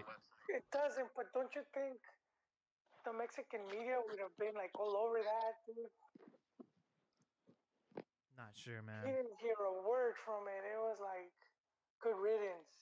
I mean, 70 Right. million, but it's divided what after like 4 people, and then after taxes and like fees and all the expenses they have put into it. It's got to be more than Yeah. 7 though. Yeah, yeah. I mean, still, it's. I don't think they made off like bandits either. For sure. No, and plus what they had lost, you know, the years they had. Yeah, if I know. anything, Jorge and They paid. Angelica probably walked out with 20-25 mil, and then she walked out with all of it a few years later. I want to ask Ricardo if he's excited about the upcoming series on Netflix about America. Wait, how did America do in penalties? They won 6-5. Okay, they won. What penalties? LAFC. You know you were watching. I really don't know what you're talking about. Edge of your seat. You're edge of your seat watching. I promise. Very quiet there. Just No, he's No. quiet because Chivas, without even having a single win this tournament, is still above America in the table. That's why he's been quiet. In Is- America's is- defense, I think we have like 2 more games in them though. Mm-hmm. Great point, Al Pastor. He doesn't need to Great know everything. point. Great. Hey, but But you and know something that hasn't been brought up that we basically have almost the same record as Pumas, and no one's talking shit about Pumas. But I guess that's one of the things being a small team. But Pumas has like one win, four draws. No, one win, five draws, and we have like five draws, one loss. Yeah. another great point. But But apparently yes, I'm Pumas is excited for the contenders. Netflix. Yeah. But I'm putting a fork in the season where we're losing what's his name? Jorge Sanchez. Ajax is gonna get him. And we're gonna be left on the with Layun as a defender on the right side, man. Like Like old times. the old times. Put a fork in the season. La Yundowski. But are they really going to pay 8 million for Jorge Sanchez? I don't think so. 8 million plus incentives, Jaime. This isn't like Chivas where we just loan out players for the heck of it. It's not for the heck of it. It's to help pay the bills. That Macias loan was for to pay the bills. Well, come on. No, Macias was because his contract was stipulated, which it goes back to what I was saying about players have to make that sacrifice Mm-hmm. of like I'm gonna earn less, but then if something comes along, then you kind of have to let me go. So that was on him. He wanted to go abroad, but So like trophies and all those other guys, mhm. it's because teams have a budget and they have like for wages as well, and that means you can't have three or four players that are not going to be playing, and you still have to pay them regardless. Yeah, So you know, but slowly but surely, America is becoming Mexico's cantera. We're sending everybody to Europe. we You guys are we We're becoming the we, new Chivas? Is that what I'm we hearing? we're the new Pachuca, man. Chivas. When's the last time they sent anyone good? Come on, no, it's just Chicharito. no. We Like have given credit to America for sending a lot of players, and the Tena cantera. was yeah, Tena was one of the architects of that. You guys let him go, brought in some dude from Spain. I don't know how that's gonna work out. Um, because you don't see immediate results. It takes a good 2 4 years. Mm-hmm. So, but I was surprised that they let Tena go, given how successful they have been and how many players they've been sending abroad. Mm-hmm. Chivas needs to take notes, man.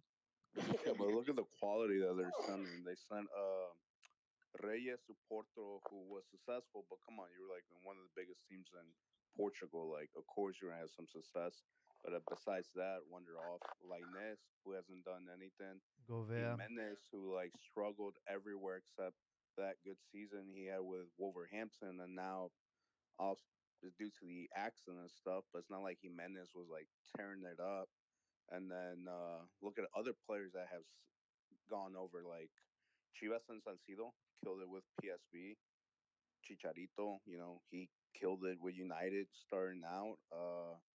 I think the only one that didn't do so hot was Omar Bravo, but he did a terrible thing. He went to like Deportivo Coruña or some shit that only played with one striker, and he's like what 5'7", 5'8". Yeah, sounds like an excuse. No, it was just terrible. Like they should never sent him over there. But What about Davila? Hey, man, Davila, he's a oh globetrotter. He's all Davila, over he the world. made the he well. This is the thing. I feel comes down to like your inner circle. He made a mistake going to Chelsea. Chelsea at that moment had like like 100 players on loan. It's kind of yeah, like but I was but he talking left about as just a youth. exporting so He many. That's he, what he Chelsea was left as doing. Let's just buy them yeah all, and hopefully 10 of them turn out good. yeah he But that was left back as then. a juvenil, and he knew they were gonna loan him out, and I think Davila.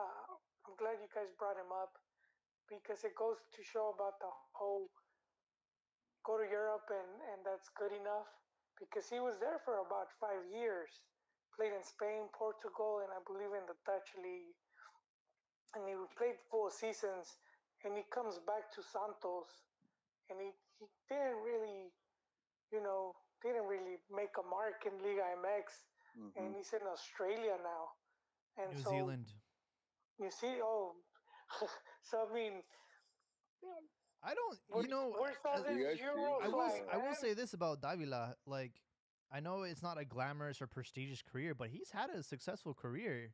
Like in No, terms but of yeah, yeah. like he's a legend in Australia, the Australian League, and then he also went to like India and stuff, and he's had a like great time like It's globetrotting. But like the you know, Street Fighter 2 map. You guys see the Dynamite. Yagu Flame. wow. his wife Yagu Flame. mysteriously passed away like 2 months ago? Yeah, she did. Yes, that was sad. No, That's that is hella true funny. because few few people will stay in football for a long time. You know, there's hundreds and hundreds of players every year. You know, debuting or trying to make it into the first team, and very few get to like live off of football for a long time. So the fact that he's managed to play for so long, I I agree with you, Jaime. It is a success in that, but I'm going off of like Yeah, I the mean people that think that you went to Europe and you're gonna come back and you're gonna be like a key player for La Selección right. and you're just your power levels all over 9,000. And it's like it doesn't work like He that. says Yeah, And but Street it's a that's Fighter small 2 map. sample Oh size as god. well. It's not like if you're only sending out 10 guys every few years and only like 20-30% are having success at the same time, that's not necessarily like a bad thing. And like many It's industries, not a big enough sample to like make a yeah, the sample decision. no, size is small, but and see in the many thing is, industries 20-30% success rate is like great.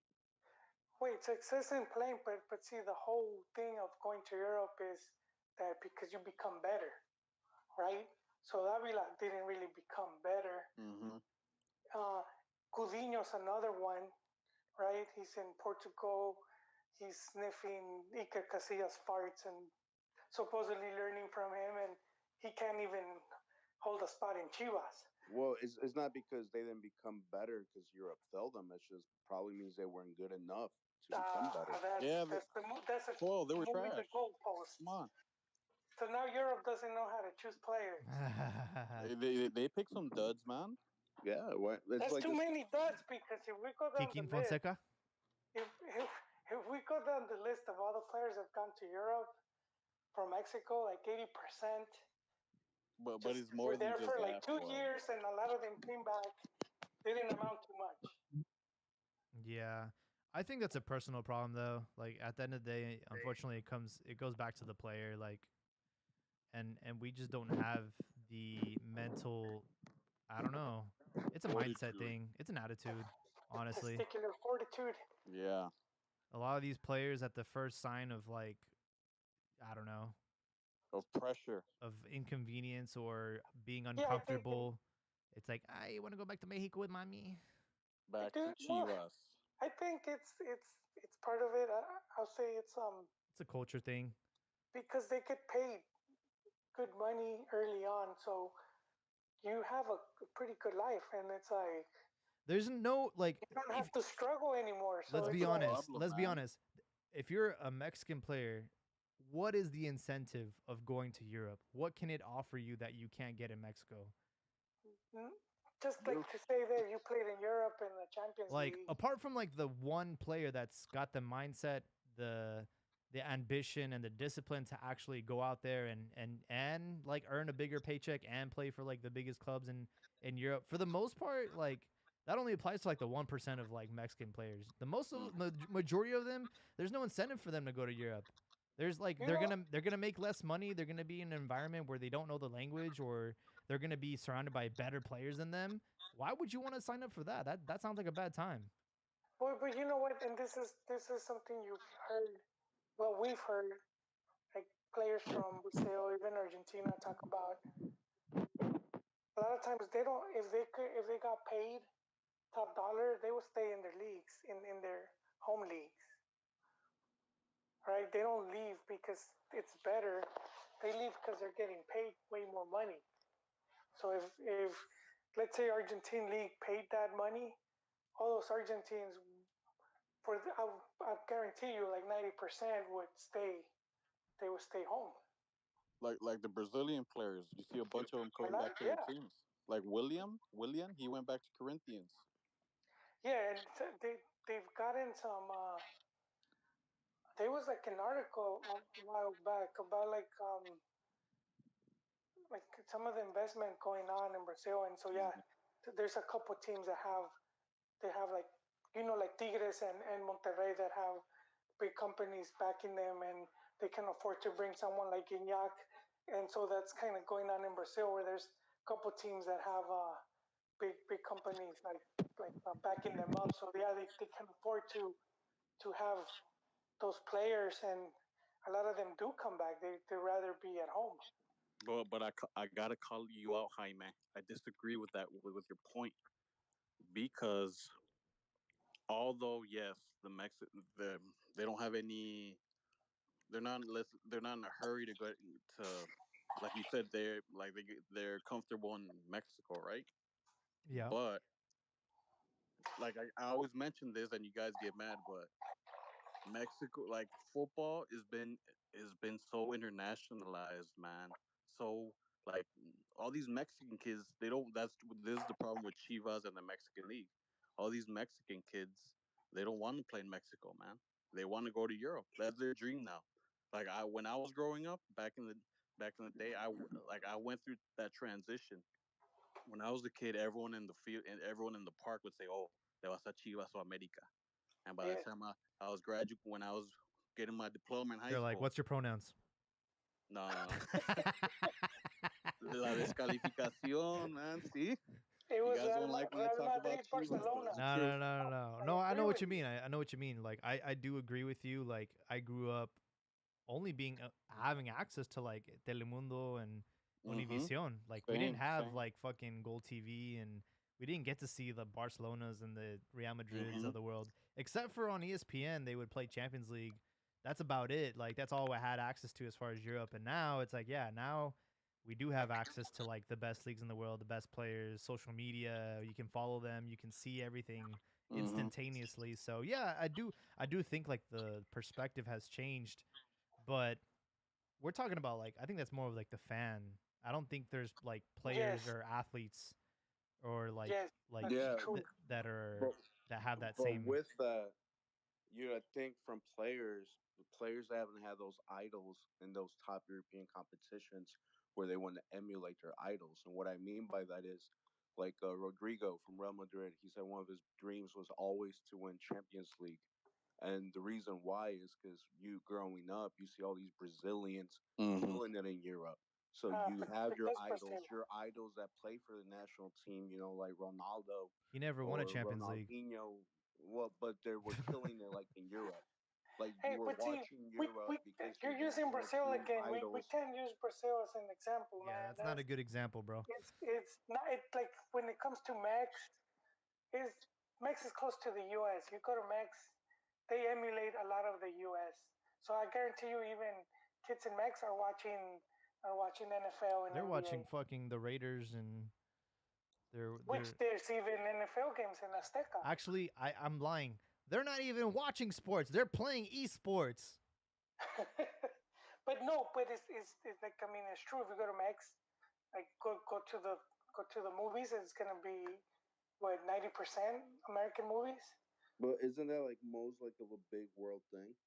American culture has a big Yeah. influence. I mean, Good But but point. but it's what I'm yeah saying. with movies and music, but in Mex more so because it's just so close. Where we're just a lot of them are just a stone throws away. But it's and then you have all the pochos visiting, and so they take a lot of that stuff with them too, and so they have even more access to getting stuff. And but I do think they in Mex they emulate a bit more what goes on in the U.S. I just and I just hope that like the generation that comes after Gen Z, like maybe they will probably be the first ones to be like, who the fuck is like Claudio Suarez and Luis Hernandez? Like I'm over here like I got posters of fucking Mm. Haaland and Mbappe, it like is. That's gonna Well, happen, Jaime. That's gonna happen. yeah. but look, and that's the other thing I'm gonna say because you go to like South America, some of these countries like that, and football is very regional. and that's not even in Mexico. In Mexico, you'll have people from other states liking teams from other states. Mm-hmm. You know, it's and even like saying the emulating, even Liguilla that was taken from right here playoffs. Yeah. So that's why it's difficult to compare, just because we're so far off of that. It's not we can't have something like that. As much as like we would like it, I would like something like that, but we're not. We're far off from that, man. Yeah, I'm curious to see where the sport takes us in the next like 20 years, because who knows? But Like, you're already Leagues Cup. You're already seeing it, Jaime. no, but Sophie State. I'm saying Leagues- like, is this the peak of like popularity? Are we gonna be on like a downhill from there, where like people don't even watch soccer anymore? Are you talking about Liga MX or soccer in I would general? say like, I would say Liga MX. in Oh, Mexico Liga or in the MX is going U.S. down the drain. The owners are whoring themselves out to the MLS, man. What wasn't there the right? Which was it like maybe 2 months ago, 3 months? There's one company that wanted to buy into Liga MX. Do you remember, Jaime? They went to pay like 100 Are you talking about like million. the Red Oh, Bull? Apollo, Huh? the one that wanted to invest $1 billion. Yes. Apollo Oh, the Investments. TV thing. Yeah. See, so I don't think it's going downhill. I do think they expect the sport to grow because you're gonna have a World Cup here in the U.S. and U.S., Mexico, and Canada, and basically you need these three countries. And I've been telling you guys, but you guys Dude, are I so can tell resistant. you from my own personal experience, like my younger cousins or like my cousins' kids, like they don't give a fuck about soccer, bro. Like, I know, Jaime, but you're right, man. once Let the me give World you guys Cup's an here, example. it's different. Let me give you guys an example real quick. I took my nephews. I went with my brother-in-law, and my nephews to go see America against Manchester City, right? damn. And they don't care about Liga MX. They're talking about the European guys, man. Yeah, because Like they get Liga to see MX is in the those back games. window. I know, but sometimes all you need is one player. It's maybe it's difficult for you guys to grasp that because you probably don't have like an example where you've seen how can one player come in and cause that much excitement. But we saw it here in with the NASL, which was a lot of these teams that would play like in high school stadiums, and then Pele comes here, and all of a sudden his team, the Cosmos, which is you know You they're know what? filling You up can't use giant Brazil as an stadiums. example. You're using the Brazilian legend. He's right, Hall. You're But using that could Brazil as an happen. example. That could happen here. I So think you're they lost saying out we need on like Tell me, another, give me a Messi and Mexican player to CR7. come out of Liga MX. we need a reincarnation of Wiki. Is that what you're saying?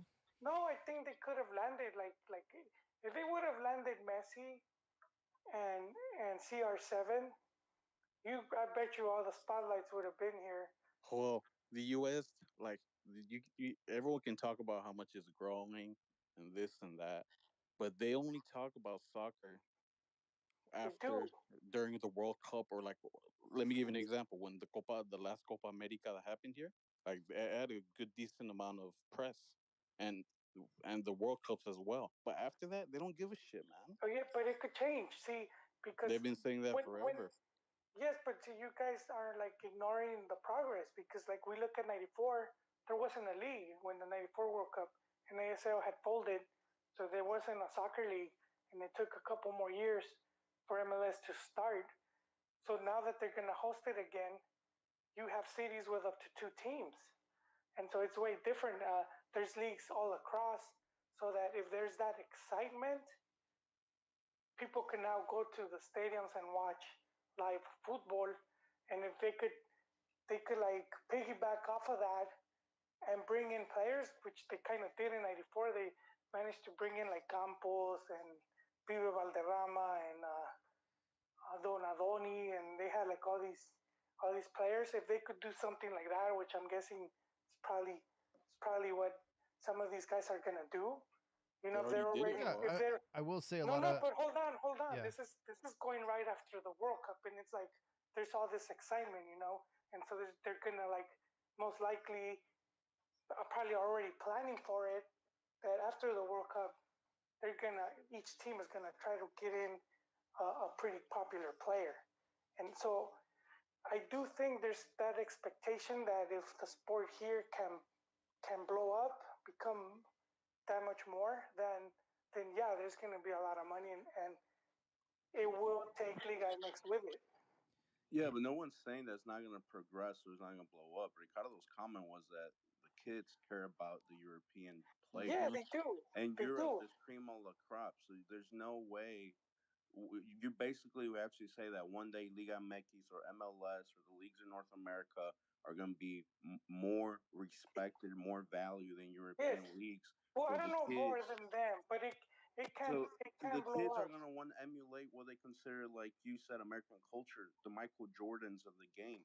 The Michael Jordans of the game play in Europe. Why They would they do. look at Good, Liga good MX? Why point. would they look at the Brazilian league? They're gonna look at Europe. They're gonna look at who's the coming hot star. Like that kid that Manchester City just picked up, Julian Alvarez, whatever. He was killing it with River Plate, like just demolishing, like a wonderful sight to see.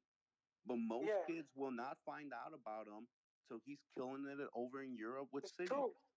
But you know what? This one thing you have to keep in mind that because they're dependent right now in oil money, a lot of these European teams that they're owned by extranjeros now.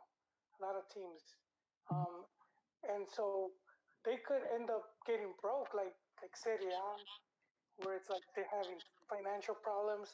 You're kind of seeing it with in La Liga with some of these teams, Barcelona struggling, The and so Chelsea you owner never had to know, sell dude. because he's So you Russian. never know what could happen. Yeah, but look Where at the opposite end of that. Chelsea, owned by Americans, United Americans, Liverpool, Hmm. big exactly, American ownership, and if they Arsenal, ever American wanted to, ownership. if they So why ever would you wanted see to it? switch it over here, they could easily do it. See that? No, that But they're I yes, not they going can. to. disagree. They're already gringos. They're Bruh, already they ain't here. gonna send Mo Salah to fucking Tennessee. They're Hey, not you going to never You switch know. it over here because at the end of the day, the majority of the history is over there, and the world fan bases are for the hmm teams over there. So it's easier to do what they're doing. You see all these teams, like they're getting American goalies. Like for example, everyone hates on MLS, says that MLS is terrible. But how come all these U.S. goalies go over to Europe? It's because they're all going to teams that are owned by Americans, so Yeah, it's easier for them exactly, to send a exactly. player over there, and then the American kids grow up on latch on because now they got someone they can emulate. They got an idol, and at the same time they collect the money from all the foreigners that love that European team. They're yeah, playing but see, both that's sides. that's that's not in question. That's going on right now, and I'm not denying none of that. I'm banking on what could happen You're like banking eight, on 10 years from now, which when if you have a company like Apollo, they're doing the same thing. They're not you're gonna throw banking up. on MLS potentially surpassing Europe, and I just don't think No, that's ever see, gonna that's happen. you saying they're gonna surpass it. I'm just saying it could become popular. Look at NBA. It wasn't always as popular as it is now. But you True. know why Sometime the around, NBA was sometime so around big, the Paul? 80s, sometime around the 80s, it blew up, and now it's very popular. But it wasn't always But the difference, like like, that. it's not a very good to compare American sports because the best of the best play, Or here? yeah, and that's never gonna be the case for MLS. It can be the case. That's why I'm telling you. It's It never could gonna happen, easily be bro. the case. It's You're never saying gonna it It's happen. never. never gonna happen. You can throw stupid money into this league and try to convince like some of the best talent to come here to the They've done. states, They've done that, but and they brought the talent. it's not a sustainable thing. Like it's you might be able to convince a Ronaldo, a Bale, or Hmm. whatever to come in here and like have their last hurrah and then retire, but you're never gonna be able to create what has been going on in Europe for like hundreds of years. The history, like But Yeah, see, Pastor mentioned, you can't that's buy the other history. thing. You guys are. you can't buy But see, history. that is recent. Even that is recent where we have access because of the television and the. But you go back a few more years, we weren't watching those games because they weren't available. So this has only been recent that like Champions League blew up across the world because television-wise, it became more accessible. But before that, people didn't really know. People didn't really know aside from some of the bigger teams, and so it's that's where it's like it happened in Europe, where eventually things lined up and some of their tournaments blew up and they became more popular. But that wasn't always the case. Yeah. I think the closest That's what thing I that mean. will happen will be more and more kind of like what we've seen this summer, just more and more friendlies out here, but yeah, I just don't see MLS ever It'll becoming get big. It'll get big, but it'll never no. be a top flight. It'll never be what everyone that's pumping money into it thinks it's gonna be. Well, I mean, I don't think a lot of these people just throw money just because they No, eventually have They like do. financially, financial advisors that they could read the market and see what's no, going on. And it's like this. financially, it will be profitable. Popularity, it will be profitable. But when I'm talking on the field, it's not going to surpass Europe.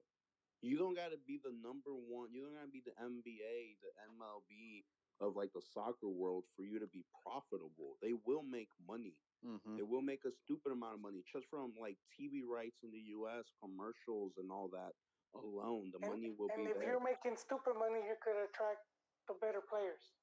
They've they've some of these MLS Dude, teams it's have like it's already what the they've Chinese league already. tried to do with like Oscar and Hulk and But see, Hmm. Tevez. that's a bit It just different when we doesn't go. it doesn't work, dude. You can't just China buy league's a bit different though, man.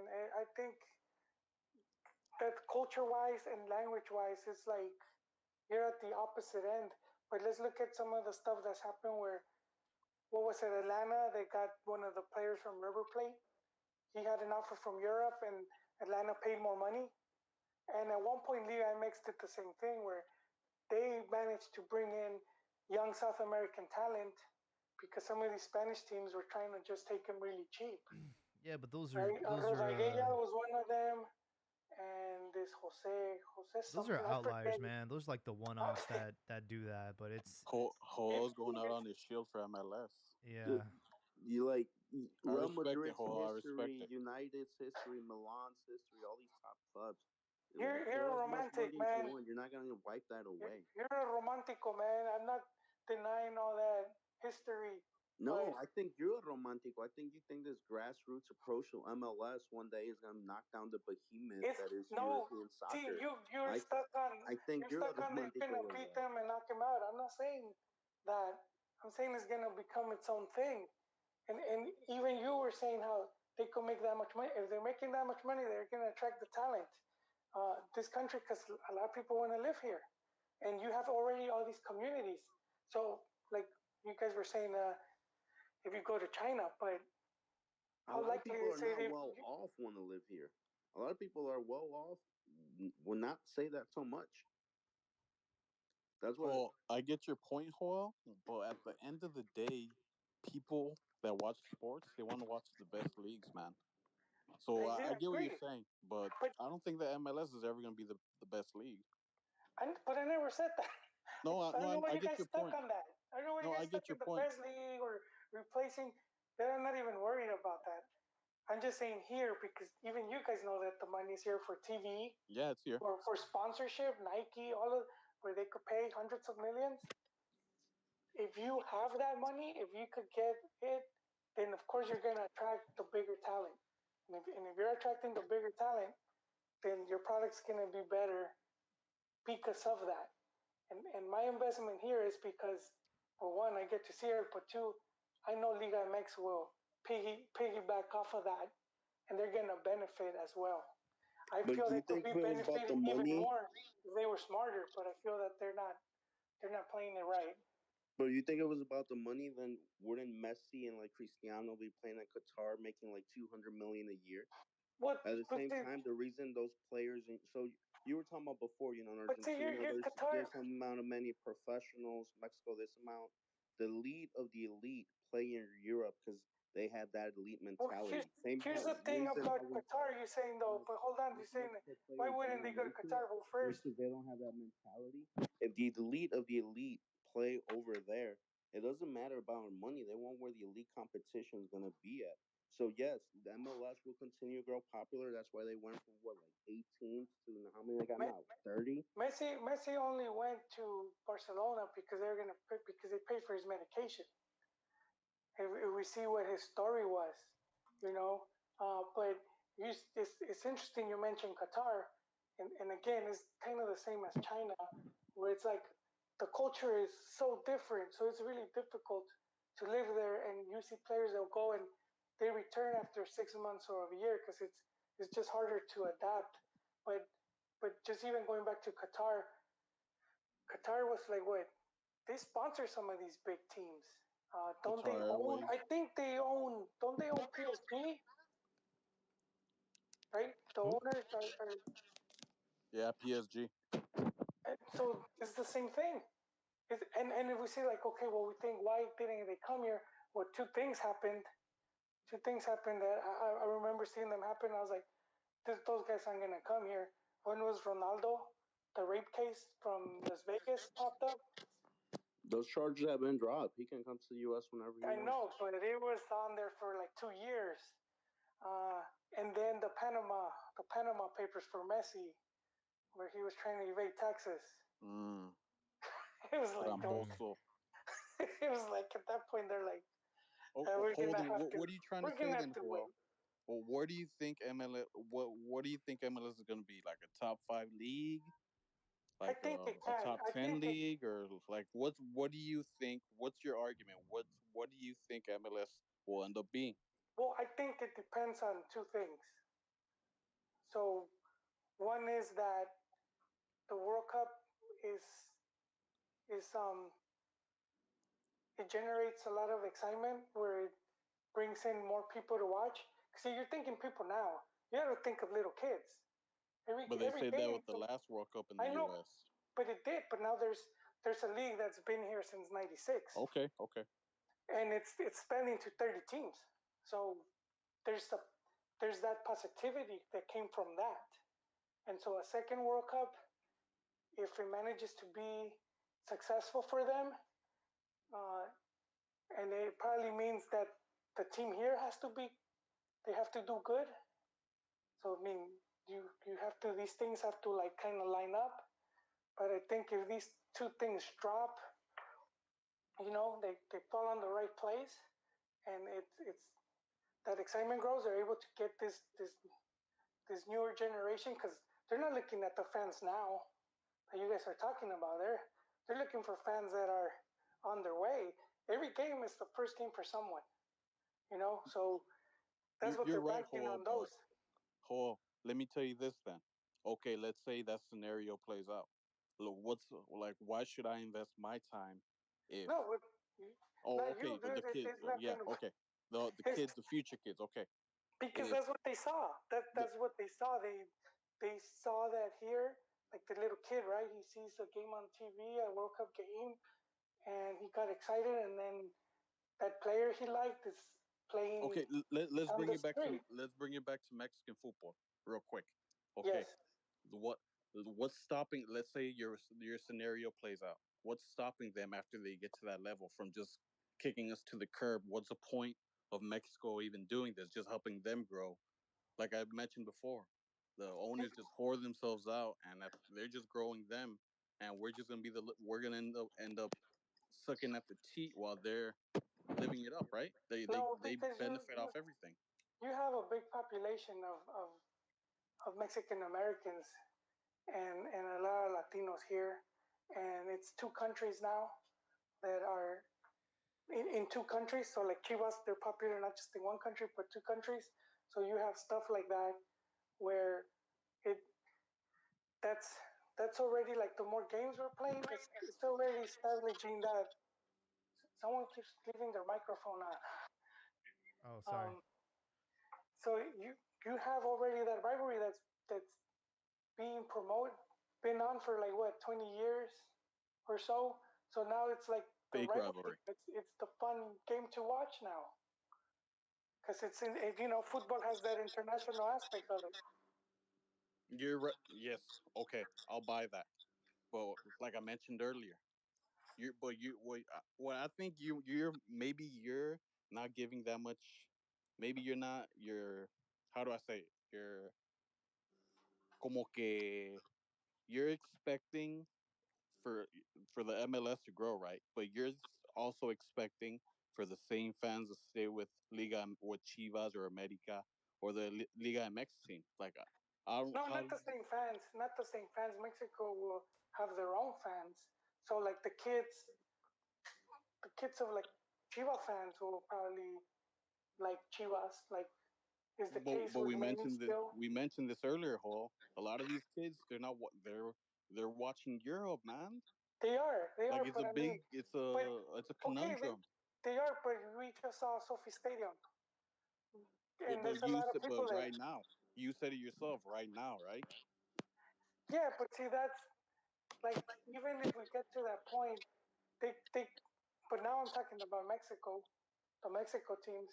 Mm-hmm. So it's gonna be a bit different, as far as like we're more kids. But if the immigration patterns continue, then yeah, it's gonna be people coming in already like in Chivas. Man, I just think through social media, people like wearing the nice shoes, the nice clothes, driving the nice car, the nice vacations. So they're gonna support the nice teams, and that's why all these kids are watching Europe because it's quote unquote the nice teams. Yes, but they weren't always watching it. But like the Let's game, the remember that. world has become so globalized from everything, from economies to sports to everything. It's just so globalized and interconnected that if they weren't always watching it because that connection, those open channels were not there, but now they are thanks to Mm-hmm. streaming and everything. That they're gonna want to watch the best. No one is denying that MLS will not continue to grow and get more popular. MLS soon will be the top league in this part of the world in every aspect. And just like Ricardo was saying, one of those reasons is because Liga MX is pouring themselves out to them.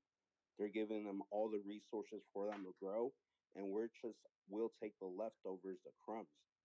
So MLS will definitely easily surpass Liga MX on a sporting level, financial level, structure level, fan base, rights, value of teams. They're gonna have some crazy values, like $1 billion values, where you'll have teams like Mazatlan, like not even close to that. I agree with all that, but it will become huge. It will continue to grow, but I find it very unlikely that it will become like a top three in the world because it will just with Premier League, La Liga, and what other league, whether it's France or Germany, it's not going to be able to compete. Hey, but you know what? Even France and even EPL weren't top leagues at one point. But it's also assuming that like everything still goes for the course. What's to say that Yeah, the exactly. English? What's to say that these leagues won't even get more competitive? Like, look at the Yeah, French league. if they grow The too, French league was a fucking joke, but they call it now a farm league. now it's starting to like gain a lot of momentum. They I know that's obviously why I'm saying things can always change. yeah, So but like I'm not saying that's the it's a thing though. given. It's like I'm not saying it's a even if given. MLS gets better, even if Liga MX gets better, that's nice and all, but it's not like we're putting the pause on Europe. Like they're gonna continue to get even Yeah, I more know, competitive. but you guys are forgetting one thing right now in Europe is that they're very dependent on money from outside of Europe. So that's true. That's if true. that ever dries up for whatever reason, they're gonna be effed. So and it's gotten exaggerated where the transfers are like 120 million and it's these numbers that are just insane and it's gonna cost a lot of these teams to end up being broke. Like I mean, look at Barcelona, and even Honestly, that Madrid is in is But big that's debt. everywhere. The U.S. is so connected, like being in debt with other countries, mainly China as well. No, but we're talking just the league. I mean, let's just stay on the league. Let's not go off. realistically that could be the only reason why players end up coming here is because all the money dried up in Europe. That's realistically It's the only it's way. But and it seems like it's going that way. I mean, Germany, look at the Bundesliga has been very profitable and they all know how to balance a checkbook. So I still think I think Germany will always have a strong They've league. been they've been whoring themselves out too, Jaime. They even admitted recently that they a lot of the U.S. players that they bring over, is to try to get a TV rights deal like the Yeah. EPL did See? with the NBC. I mean, look at Serie A That's at one point. They were the top league in Europe. that's what part of their business plan. Try to get a US TV deal. 'Cause See, I'm telling you, lads, but no más en caso. Paul, you make a lot of good points, In but 5 I'm years, always you'll gonna be be like, anti But MLS. yeah, and hey, that's okay. also how things work. Is like with Barcelona, the reason they're broke is because they gave Messi way too much money, more, and then they also brought other guys and paid them stupid high Hey, salaries. gentlemen, With I'm sorry to Serie interrupt. A, one big thing that was an issue with Serie A is that the teams did not own the clubs. One of the first teams to change that was Juventus. So now, when you do have like concerts and whatever other stuff that the stadium's being used for, that money is going back to the club. Those clubs used to be owned; those stadiums used to be owned by the cities. So now Serie A, they learned from that, and now the clubs are trying to own their own stadiums. I mean, there's always a reason for something. It's not just because the money Well, disappeared. It because, was poor decisions behind it.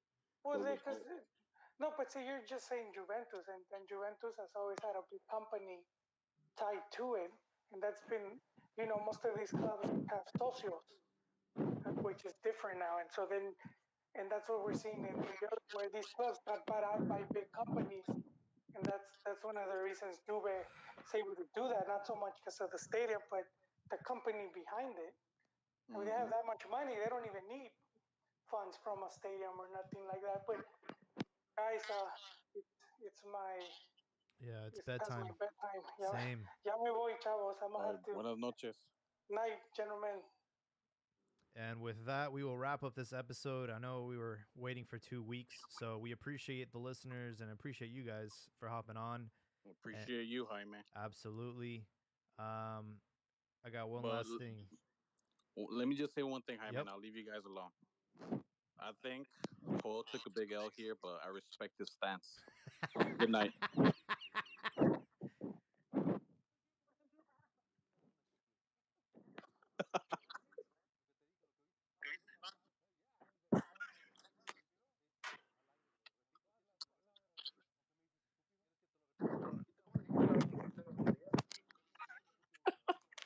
And with that, good night, everyone.